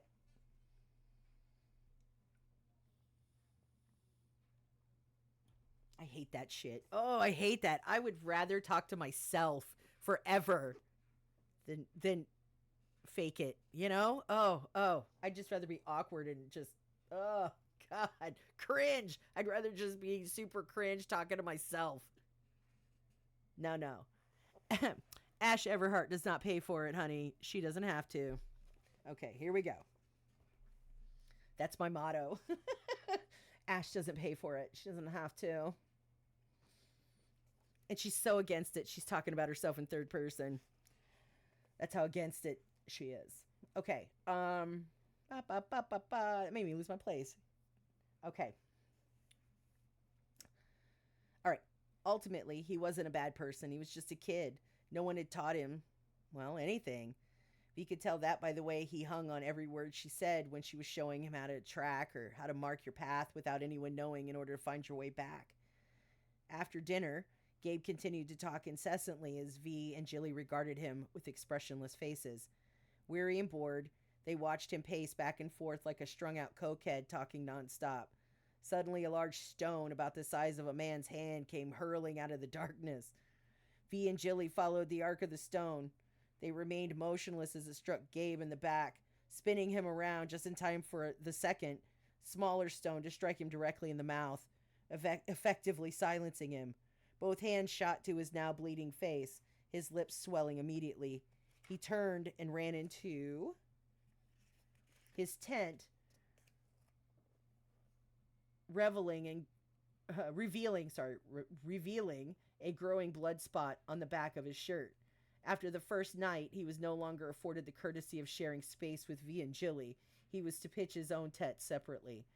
After he disappeared into his tent, V and Jilly looked at each other and shook their heads. They turned back to the darkness, and V gave a quick head bob, while Jilly grinned ear to ear and waved excitedly with both hands. In the distance, they heard an oddly human hoot that sounded nothing like an owl, which made them both laugh. V helped Jilly into the tent and settled her into bed, where she fell fast asleep. In the silence that followed, she couldn't help herself. She chuckled to herself at the naughty thought that had crossed her mind. She shouldn't. She was too old to play these games. What would he think of her? Fuck it. Fuck it. Let's do it. She stepped out of the tent, made a quick look around to make sure Gabe was securely shut away. She stepped into the light of the dying fire, faced the darkness, clicked her tongue against her teeth, waited a second, and then lifted her shirt and bra. It was a full-on flash, and made all the more beautiful by the fact that she was blushing. All over. Okay, that's it. That's as far as it goes. Okay. In the distance, a deep wolfish howl raised up into the moon. She yanked her shirt down, brought her hand to her puckered lips, and blew a kiss into the direction of the howl, and turned to enter the tent. Just before she disappeared inside, she shook her ass wildly in his direction. The howl ended in a painful whimper. V passed out that night with a nasty grin on her face, knowing that the next time they were alone, he would make her pay for that tease. At least she hoped he would. Okay, that's it. That's it. The next morning, V and Jilly were in the middle of breakfast when Gabe came out of his tent. V and Jilly's faces gave nothing away of their opinion regarding his appearance. He was all mouth. His lips were severely swollen. The top lip had a nasty split that, due to the swelling, had not yet begun to heal. He repeatedly dabbed at it with a piece of bloody cloth. He refused to make eye contact as he took a seat next to the fire, even though V and Jilly continued to stare at him. After it was clear that he had no intention of, doing anything, V poured 2 cups of hot water. Jilly produced stuck together 2 fresh tea bags and began steeping them in the water. V had awoken that morning to a freshly skinned rabbit hanging outside their tent. She had cut into the meat and determined it could use a little more time over the flame. As Jilly concentrated on getting the tea just right, V focused on Gabe, who still eyeballed the ground.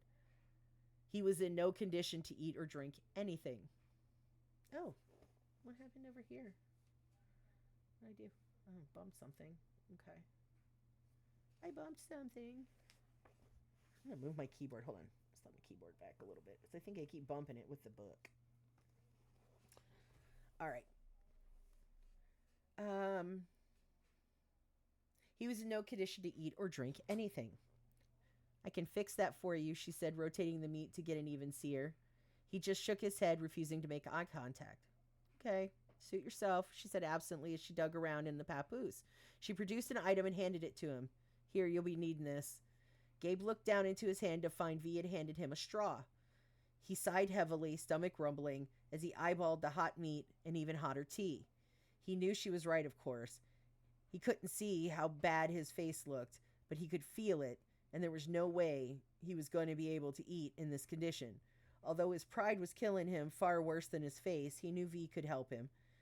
Ben had told him all about how she had patched him up after being shot. V and Jilly had carried on with their meal. V was blowing on her tea while Jilly happily worked on a piece of meat. V offered her assistance only once. If he chose not to accept, that was his problem. V and Jilly at the moment could have genuinely cared less. Couldn't have cared less. Typo. Couldn't have cared less.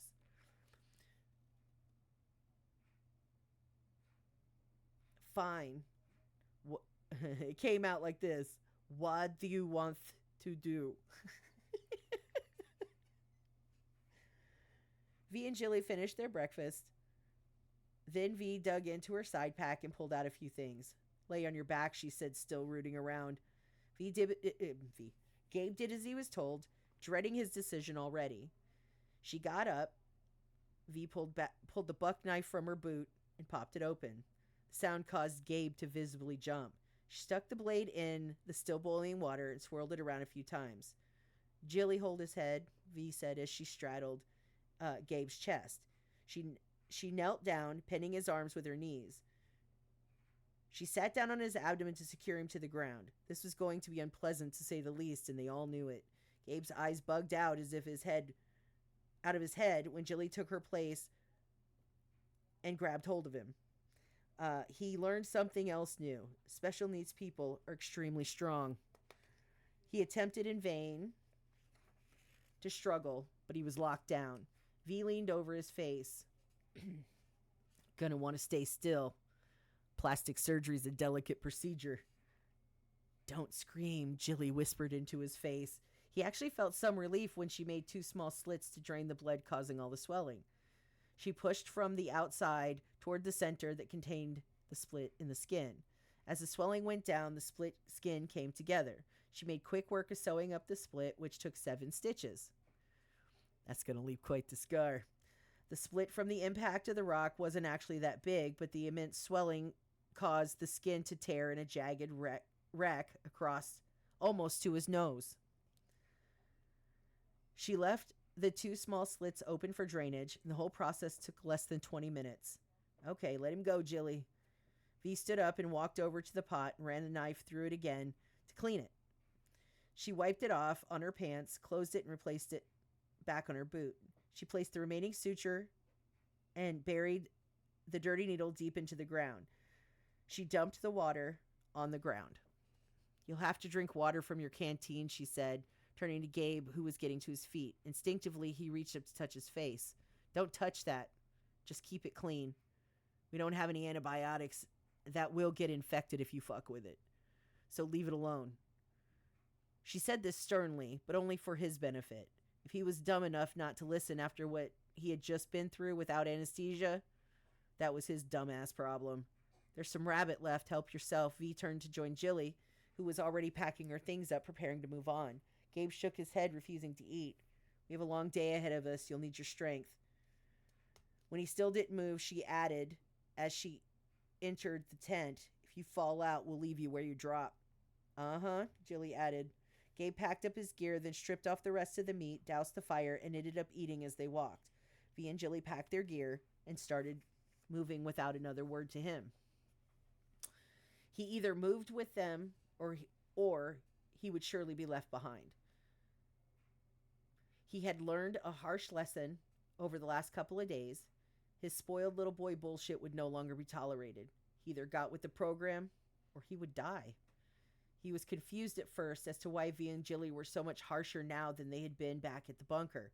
Then at some point it occurred to him that they were no longer protected by the safety of steel and concrete. They were out in the open. Danger loomed all around.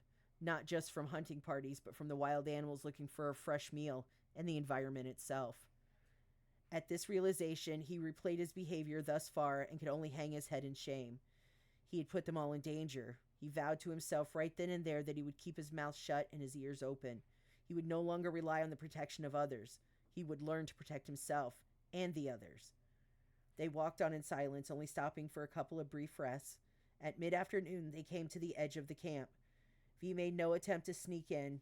She was aware when the lookouts had spotted them. They had no concept of silence, either in their movement or alarm.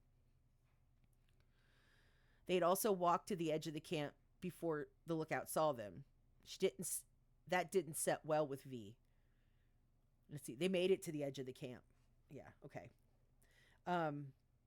Before the lookout saw them. She walked directly to what she figured to be the middle of the camp. Neither she nor Jilly felt any danger amongst this group, so Jilly remained standing in the papoose, her arms hugging her mother's neck, her eyes scanning. The deeper into the camp they got, the more people appeared. The group did not attempt to surround V, Jilly, and Gabe. They seemed to regard Gabe with disdain. No one showed any concern for the fresh facial damage he was sporting, nor did anyone welcome him back. To V, their reaction told her everything she needed to know about his status within the camp. V stopped when she found the place she decided to make her stand. She turned a slow circle, looking from desperate face to desperate face. V knew exactly what she was looking at. Sadly, this group had just been existing, waiting for the cavalry. Looks like V and Jilly were it. Who's in charge here? She said harshly. She didn't want anyone else to falsely believe they were the alpha here. Her tone, clearly not the one they were used to, took them all aback. No one spoke. All eyes went to an old woman standing off to the side. She cleared her throat. I guess that would be me, the old woman said, stepping forward. She showed no fear. V knew her immediately, not only from the waif's stature, but she was still wearing the explosives around her torso and carried a button detonator locked in her left hand. Aunt Sally walked straight up to V, left hand extended in front of her, feeble, but clearly intended as a threat. You're Sally, V asked, not smoothing out her tone 1 ounce. Aunt Sally, she said with pride, raising her chin. To whom are you an aunt? Well, what? Well, to everyone. She was losing her courage. Do you speak for the group? Well, yes, I believe so. Can you make them move? From this place, I mean? Why? Why would we want to move? V elevated her voice to ensure the group heard her. You have to be aware that it's only a matter of time before a hunting party walks right in here. We're protected here, she said stubbornly, attempting to turn her back on V, which did not go over well. What protections? V laughed, grabbing the old lady by the arm and spinning her around. These raggedy old road flares? This is dynamite, she balked. Turning back to square up with V, her left hand fully extended, her thumb on the trigger. No, V laughed. No, ma'am. You're currently wrapped in old, wet road flares. I'm surprised they haven't started falling apart yet. Go ahead, push the button. Sally pushed the trigger in V's face, making a guttural sound akin to a moan. But she wouldn't push... Oh, wait, let's see. Oh. Sally pushed the trigger in V's face, making a guttural sound akin to a moan, but she wouldn't push the button. Having been on the move for 4 days, V was short on patience, and this crazy old hippie had just pushed her last good nerve. Lightning fast, V reached out, snatched the trigger, and immediately pushed the button. The crowd gasped. Sally screamed, but there was no explosion. V lifted her thumb off the trigger, held it close to Sally's face, and began to rapidly push the button. Nothing. V threw the trigger to the ground and turned to face the crowd. We are from a small group that's located in an underground bunker with all the amenities of home. All are welcome to join us. We leave first thing in the morning. That was it. That was the speech. Sure, V could have given a lot more details, could have worked a lot harder to convince them to come, but in the end, their survival was up to them. V could only lead the way. It was up to them to choose to follow her to safety. A second look around, she guessed about 40 to 50 people were all that made up this group. We will set up camp over there, she said. As she began to remove her side pack, Gabe was there to take the burden. He set to work setting up the camp. He placed 2 one-person benches that had been carved from a tree trunk in front of them. V removed the papoose and sat down, helping Jilly out. Jilly took the seat next to her mother and began to dig through her little pack, not paying attention to the crowd that milled around, mumbling amongst themselves as to whether V was to be trusted. Some of the group, recognizing this as their chance to get out of there, left immediately to gather their things. The others took a little more time to decide that. V, Jilly, and Gabe were in far better condition than any of them. They were healthy, meaning they were eating regularly. They were clean, and they didn't seem to care if anyone left with them in the morning. Aunt Sally, although disappointed that she'd not been blown to bits, only took about 10 minutes to remove the rotten flares, letting them drop to the ground with a thud, then headed off to gather her things. After about 30 minutes, all members of the camp had disbanded, having made their decision one way or the other, except 4. A young man, large in stature, 6'5", around 280 to 300 pounds, stood defiantly glaring at V. He had his arm wrapped tightly around a small girl, no bigger than Aunt Sally. She couldn't be more than 14 if she was a day. Her shirt and pants were torn as if someone had forced their way in. Next to them was another young man, half the first guy's size. The girl at his side was also being held in place by the smaller guy's arm. It wasn't brute force that held her in place, as it was the other girl. It was pure fear. She was terrified to move. Ah, a bully and his toady. Look who wants to play alpha.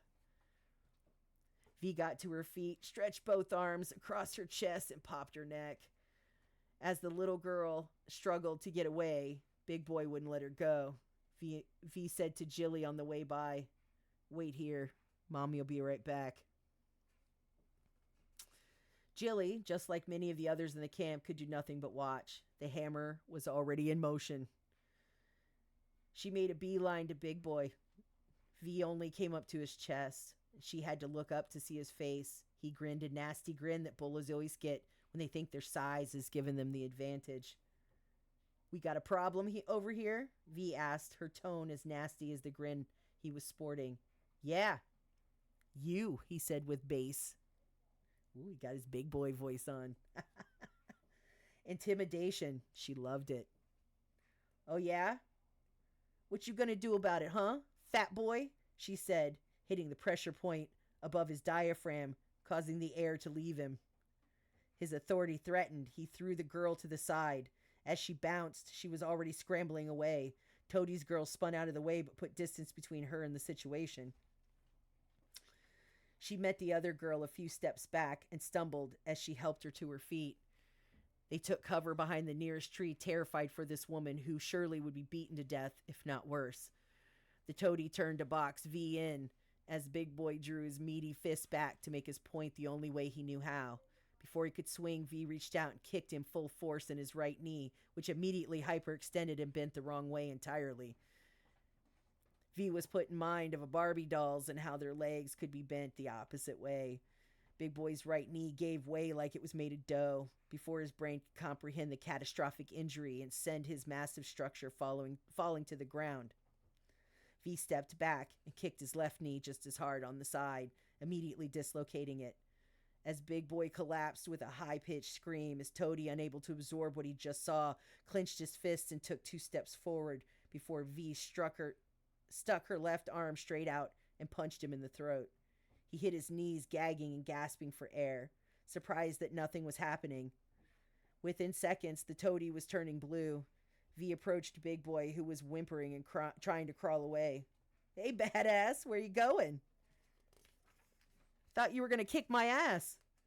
He looked back briefly and began screaming, digging at the earth desperately to get away when he saw his boy was dead. He was already turning gray. He froze when over his screams he heard V unsheath her machete. Just like the rabbit shooting out of the bush, V removed and slung the sharp blade so fast no one watching it saw it go. They only saw where it landed. It severed Big Boy's head like he was made of soft, warm butter. They only knew it was over when the screaming stopped. V stepped forward, retrieved her blade, and turned to face the audience. The 2 girls stepped from behind the tree as soon as the screaming stopped. The one being held by Big Boy stared at her wide-eyed.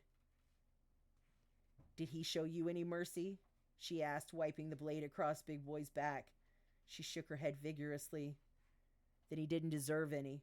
She turned to go back to her seat. "Pack your shit. We leave at first light." The group, including both girls, scattered. When she got back to her seat, Gabe had the fire started with water boiling. V and Jilly's tent was set up, including both cots. His tent was almost set up. She found that he had helped Jilly into the tent, saving her the nightmares that the rest of them would be having.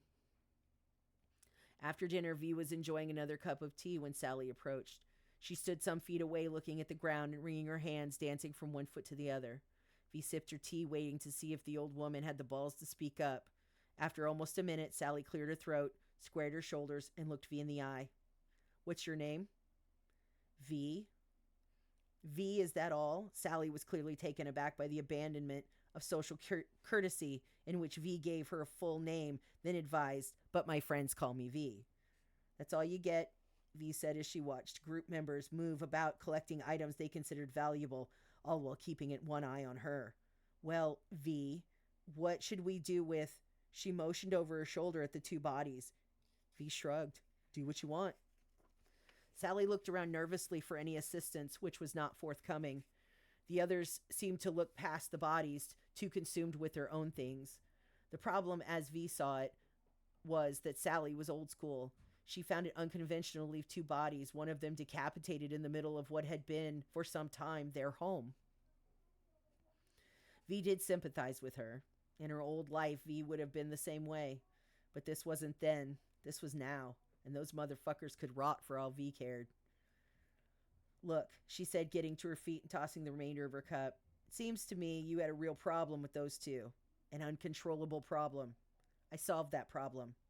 When Sally didn't move, V added, "If you're worried about animals, the fire will keep them away. After that, they will be the main staple in some animal's meal.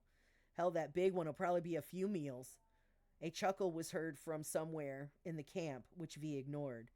V entered her tent and found Jilly already fast asleep. She secured the flaps and settled in. She was asleep before she had time to think about anything. First light came fast. V, Gabe, and Jilly were already halfway through breakfast when the first of the group showed up ready to leave. It was the 2 girls V had liberated the day before. Aunt Sally soon joined them, and within an hour it appeared the rest of the camp had arrived. "This everyone?" V asked, taking the last swig of her tea. Jilly began to pack up her things, while Gabe was in full swing of breaking down their tents. Sally looked around and nodded at V. "Yes, I believe this is everyone." "Good," V said, turning to face the crowd. V did a proper head count. 43. "I'm glad to see that you've all decided to join us. I think you will be glad you did." V looked from face to face. "We'll leave within the hour. If you haven't eaten, do so now. We don't have enough provisions for everyone. We'll have to hunt along the way to feed everyone." The group began looking concerned. Aunt Sally stepped forward. "We don't really have any way to hunt for food." We've been living off mostly roots and berries. Those two boys she motioned over her shoulder to the now insect coated bodies were the only ones who knew how to set traps, and they kept whatever they got for themselves. She shrugged with sadness drawn deeply in her face. When V looked to the group, they all looked away with shame. By the looks of them, these were intelligent people, but all of their intelligence came from a world of academia. They were book smart, not street smart.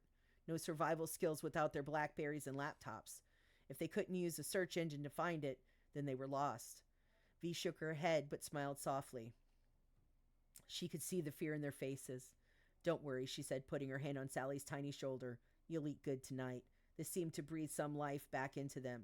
As the group chattered quietly among themselves, V pulled Sally aside. What's the age range of this group? Well, I guess I'm the oldest at 63. I guess the youngest would be... Well, she looked around cautiously, afraid to give the wrong answer, especially after what she witnessed yesterday. V was clearly not one to be trifled with. I guess Gabe would be the youngest. He's 17, she said, pointing to Gabe, who was just finishing securing his side pack. Jilly waited patiently for V to be ready to move. She knew better than to make a peep when Mama was all serious like this, so she would wait. Gabe, V called him as he appeared like a flash, front and center, ready to move at V's word. Did the group you left with come back? She asked, quietly. He didn't need to look around to know the answer. He nodded his head. Point them out. Without hesitation, he turned, walked from one end of the line to the other, and pointed out 4 men. Step forward, gentlemen. They all knew what V was capable of, so naturally they stepped forward with caution. Front and center, V stopped in front of each man, all in their late 20s to early 30s. She stood for several seconds, looking each one in the eye in silence. One by one, they hung their heads in shame. They all knew that V was well aware that they had abandoned Gabe. She paced back and forth a couple of times just to let them stress their fate. Punishment was coming. They all knew it. One by one, they each raised their heads, knowing that they had fucked up and were ready to face whatever punishment was coming. V admired that. So she'd cut him some slack. Having traveled with Gabe, she got it. If Ben hadn't chunked that rock to shut him up, V may have done worse than leave him behind. Okay, bastards, here's your penance. It's twofold. 1, no one is left behind, ever. Anyone, and I mean fucking anyone, that is with us gets left behind, I will hold the 4 of you personally responsible, at which time I will become entirely pissed off. Keep in mind, gentlemen, I was only mildly irritated at those sorry motherfuckers. She jammed her thumb over the direction of Big Boy and his toady. Are we clear on number 1? They all nodded. What? She shouted. They jumped together and landed in a weak-ass form of attention. Yes! They almost shouted simultaneously. She had not only their full attention, but their respect. Good enough. When she said move, she wanted them to move without question. Not for her, but for them. She went on. Second, you've pulled shit duty until further notice. This means you will gather the wood, set up camp when we stop, strip and clean the food, and generally do anything else that no one wants to do. They looked nervous as she turned to walk away. Don't worry, she said, turning back to them. Gabe will show you what you need to do. You'll answer to him until further notice. When they began to balk, V stopped, her back to them. If you don't like it, I'm sure I can come up with something else. A resounding round of no's. Not quite through, V turned back to them. You know, a samurai having been slighted, such as you have done this man, would demand a personal sacrifice from each of you as an apology. I don't know, something like a finger. What you think, Gabe? Would you rather have each of these guys give up a finger for what they did to you? No, he said, moving to V's side. I'm sure I wasn't easy to be around. You don't have to do this. It's okay. He said this clear and without conviction. V smiled at him. He was a good egg, and he learned fast. Not your call, kid. I've decided what they did is a punishable act. If you don't want a personal trophy,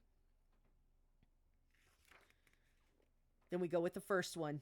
You're lucky, boys. Your new boss is merciful. She leaned in close. If I get wind that you're giving my boy any shit, I will make an example out of each and every one of you. She could care less if there was a response. This was not a discussion. She was just telling them how it was going to be. Take control of your boys and get us ready to move out, she told Gabe on the way by. The rest of the group remained silent. What could they say? In one day, V had brought justice to the camp. The rest were just glad they hadn't done anything to warrant her attention. Listen up, everyone. Now that we got that business handled, here's the reality of our situation. All eyes on her. We have a good 4 days of travel ahead of us in the best of conditions. We will travel in 2 lines side by side. You will keep the chatter to a minimum. I have eyes out ahead of us, but excess chatter will only cloud anything coming up from behind us. Does everyone understand? Nods all around. Good. Does anyone have any problems that I need to be aware of? No response. I'll take that as a no. We will be up with the sun. No late risers. We eat, then we pack up and move. If you're late, you're left behind.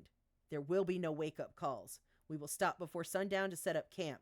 You will need the following items: a container to hold fresh water, shoes, something to sleep in or on or in, and if possible, something to throw over you to keep you dry when it rains. Anything else is useless. You will not be leaving anything behind. We will attempt to leave no trace of our existence as we move. What you leave here with will be your responsibility until we arrive at our destination. As V turned to gather her things, she could hear items of various sizes hitting the ground. Suddenly, not so important. The group headed out the way V, Jilly, and Gabe had come in.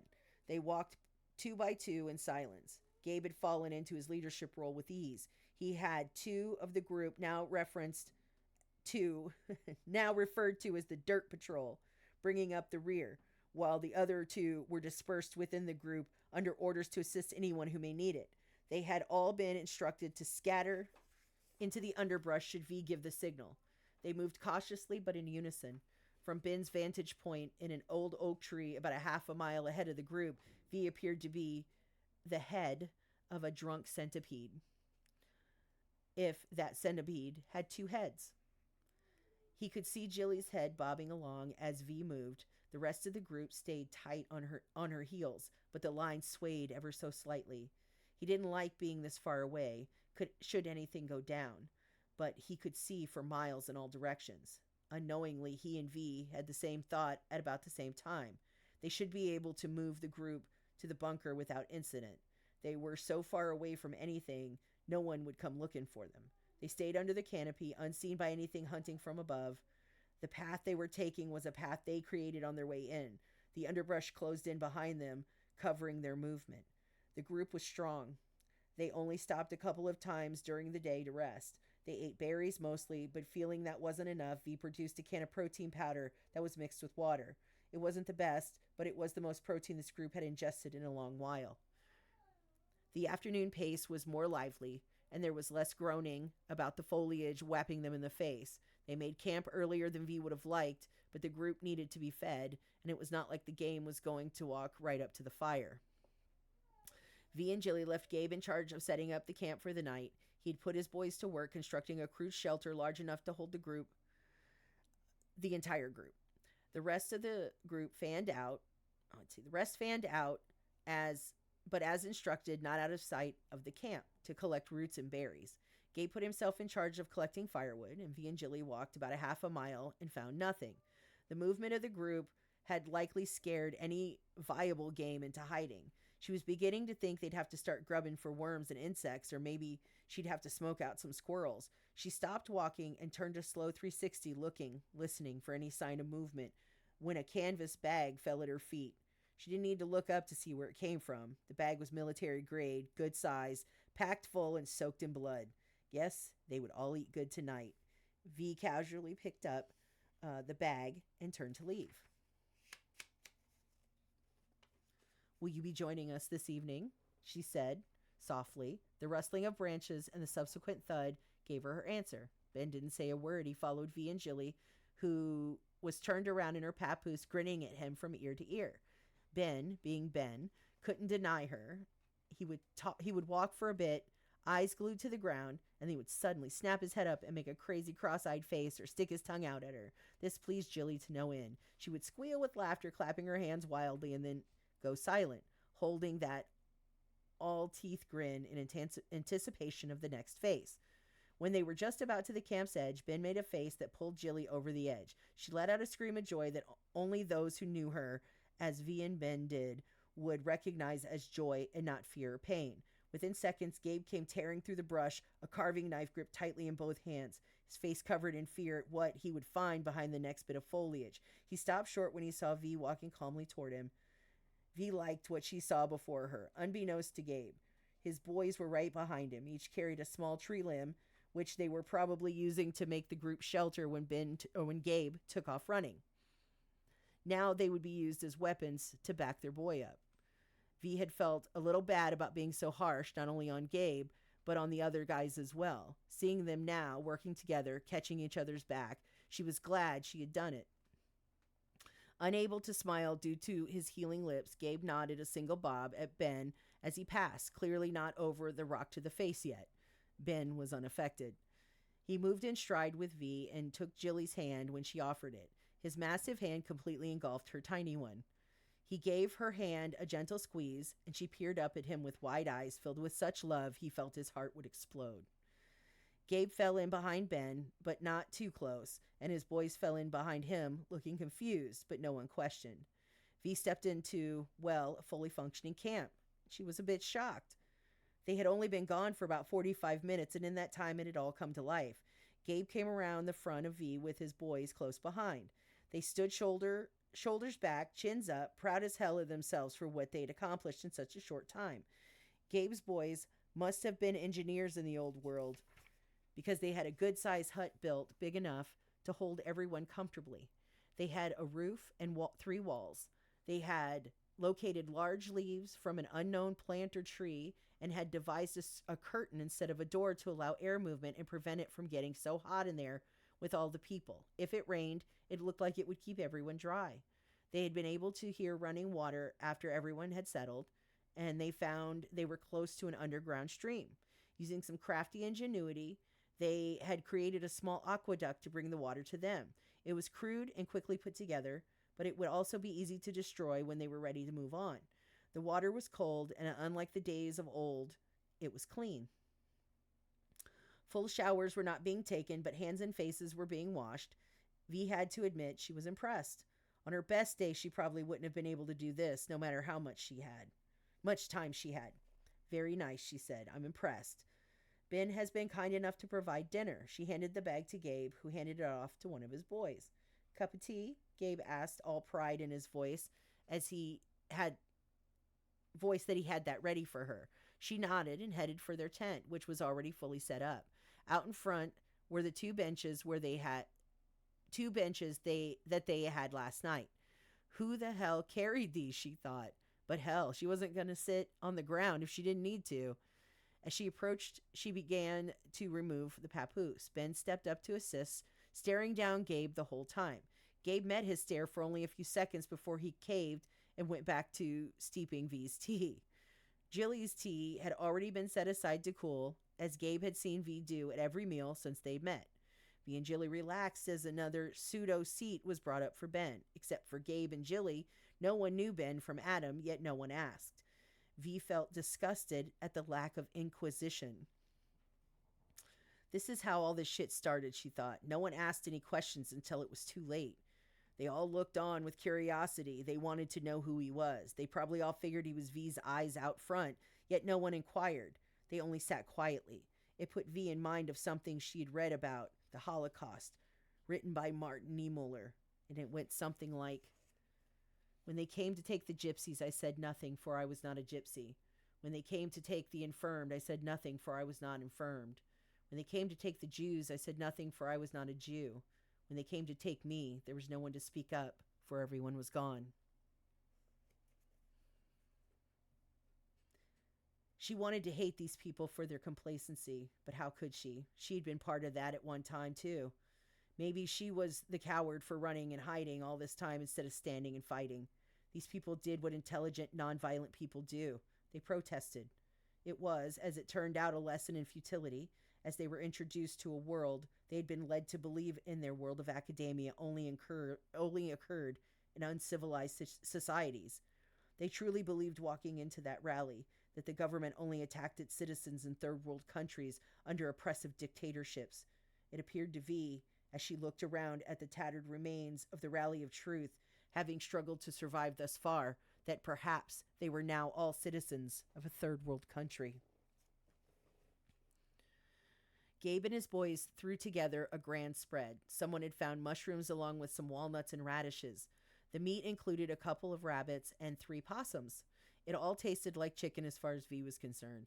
She, Gabe, Jilly, and Ben, however, had their own provisions and left the spread to be devoured by the group, which they did in record time. After dinner, having full bellies for the first time probably since they left for the Rally of Truth all those months ago, the group began to relax. V had been correct in her assumption that these were not street people. These were upper class, the educated. Gabe's boys were indeed engineers, 2 mechanical and 2 civil. The group also contained 2 doctors. This brought a sense of relief. V was not looking forward to handling whatever Megan had going on by herself. She advised the doctors of the hospital facility, which seemed to light a fire under them as they began making a plan for getting everyone checked out once they had access to a proper facility and medication. The rest of the group consisted of mostly professors and college students. Aunt Sally, as it turned out, wasn't just a crazy old hippie. She had been a senior professor of women's studies. Having made the study of the treatment of women throughout history, she saw all of this coming down. She had tried to warn her colleagues, some of which were huddled around the fire with her now, that the government was going to use the rally as a way of rounding up dissenters. No one, however, listened. V was sure they were listening now that it was far too late. Having all of those intelligent minds in one place, V could only pose one question. So why do you all think this is happening? Silence. They pondered for some time. V expected there to be multiple opinions, conspiracy theories, and other crazy nonsense. It was Sally who spoke for them all, as it seemed that they all agreed, if nothing else, on this one thing.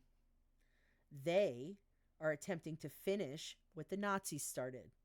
V was shocked but not surprised, and only shocked because someone actually said it out loud. V, however, given her history, had the ability to maintain the most amazing poker face. Why do you think that? She said, stirring her tea with her finger, as if what she just heard was more along the lines of the sky is blue variety. Think about it, Sally said, her milky blue eyes wide with terror at the reality of what she was saying. All females that are currently alive are taken, held captive. They are tested both physically and mentally. All of those who don't make the cut, meaning those who are weak physically or mentally, are disposed of. Those with strong genes, mental and physical, are fed fertility drugs. Their eggs are harvested in order to create the next generation. She took a sip of her tea, waiting for questions. When none were forthcoming, she continued. I'm sure at this point, as the process is new, they're using the strong, healthy females to give birth to the first round of experiments, aka the babies, which I'm sure will not survive their genetic tampering and will be disposed of as well as the women who gave birth, because they won't admit it was their meddling. They will blame the women for being inferior. They will then move to creating life outside the womb. Then women will become obsolete. Then they will tamper with the genetic makeup of each fetus, disposing of the monstrosities they create in the name of science. They will continue the process until they create what they consider the perfect human being. Sally casually took a sip of her tea. She'd spent a long time pondering this. And the government was close to creating life outside the womb when all this went down, one of the guys said in a group. Guys in the group added, given what Ben had seen and what the girls had told her about their treatment at Los Alamos, Aunt Sally had her full attention. She was leaned forward on her knees. What is the perfect human being? As if V, a student of history herself, didn't already know, but she had to hear it said out loud. 6 foot plus, blonde, blue-eyed, Aryan male, she said, looking around, knowing no one in this group fit that bill. Fucking Nazi bastards, V whispered as she sat back, pondering the reality of it all. What about the girls, Milli Vanilli. Now it's a Milli Vanilli story. What about the girls? Jilly asked almost in a whisper. Aunt Sally, realizing Jilly, regardless of her mental capacity, was in this as deep as all of them, didn't sugarcoat it. They won't need us anymore. They will create an all male society, all perfect men. Well, perfect according to whomever is running the show. But why? Somewhere deep in Jilly's brain, it was all laid out for her, but she, like her mother, needed to hear it said out loud. Sally looked down into her cup, unable to say any more. V filled it in for her. Because women are influential. Men may believe they run the world, but the world ebbs and flows on our whim. We influence men in both good and bad ways. The world economy rises and falls on our preferences. We outnumber men 4-1 on this planet. We are the dominant species.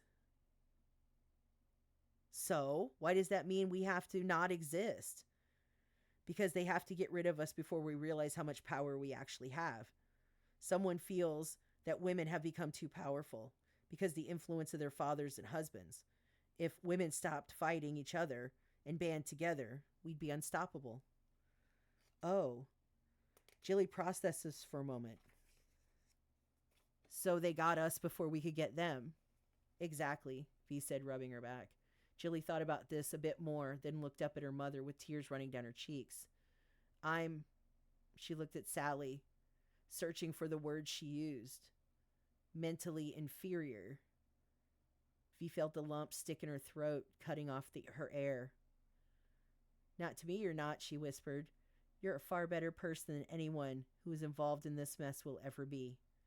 Her mother's opinion did not bring Jilly comfort from the reality of the situation. She had often been mad at her mother for making them live like they had been, but she didn't know. She never understood why they ran out of the house in the middle of the night or why they had to live underground in the dark. She didn't understand it all now, but she did know why her mother did what she did. She did it to protect Jilly from being called inferior and thrown away like that baby she heard Ben telling Mama about when they thought she was asleep that time. V held Jilly tight against her, brushing her hair back from her forehead.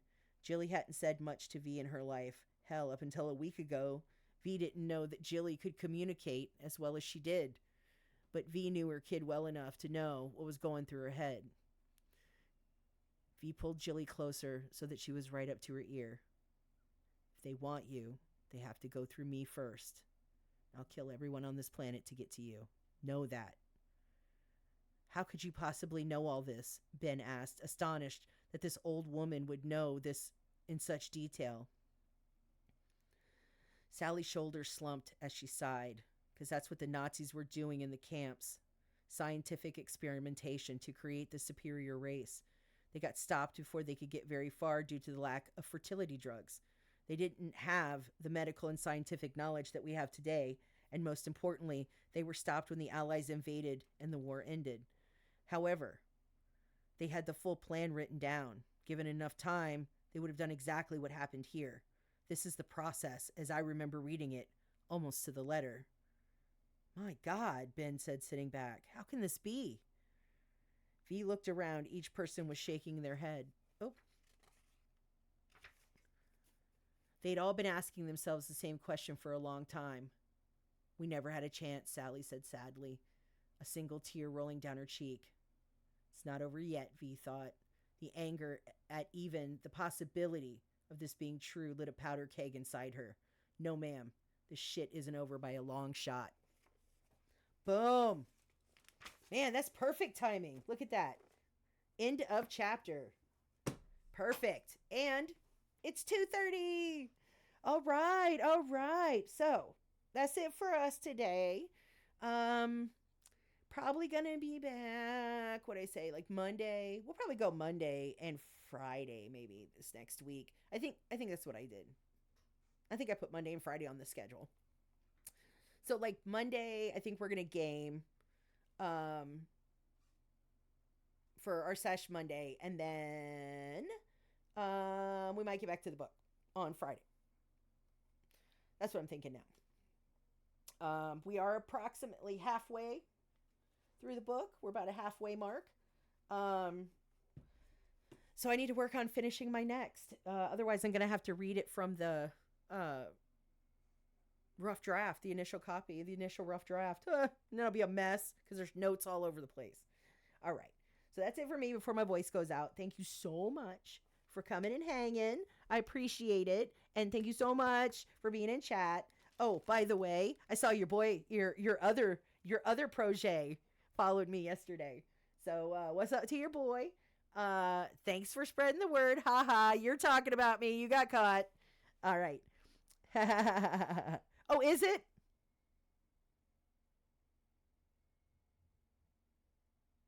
Well, now I feel ridiculous. Just forget it now. Forget it. Just forget it.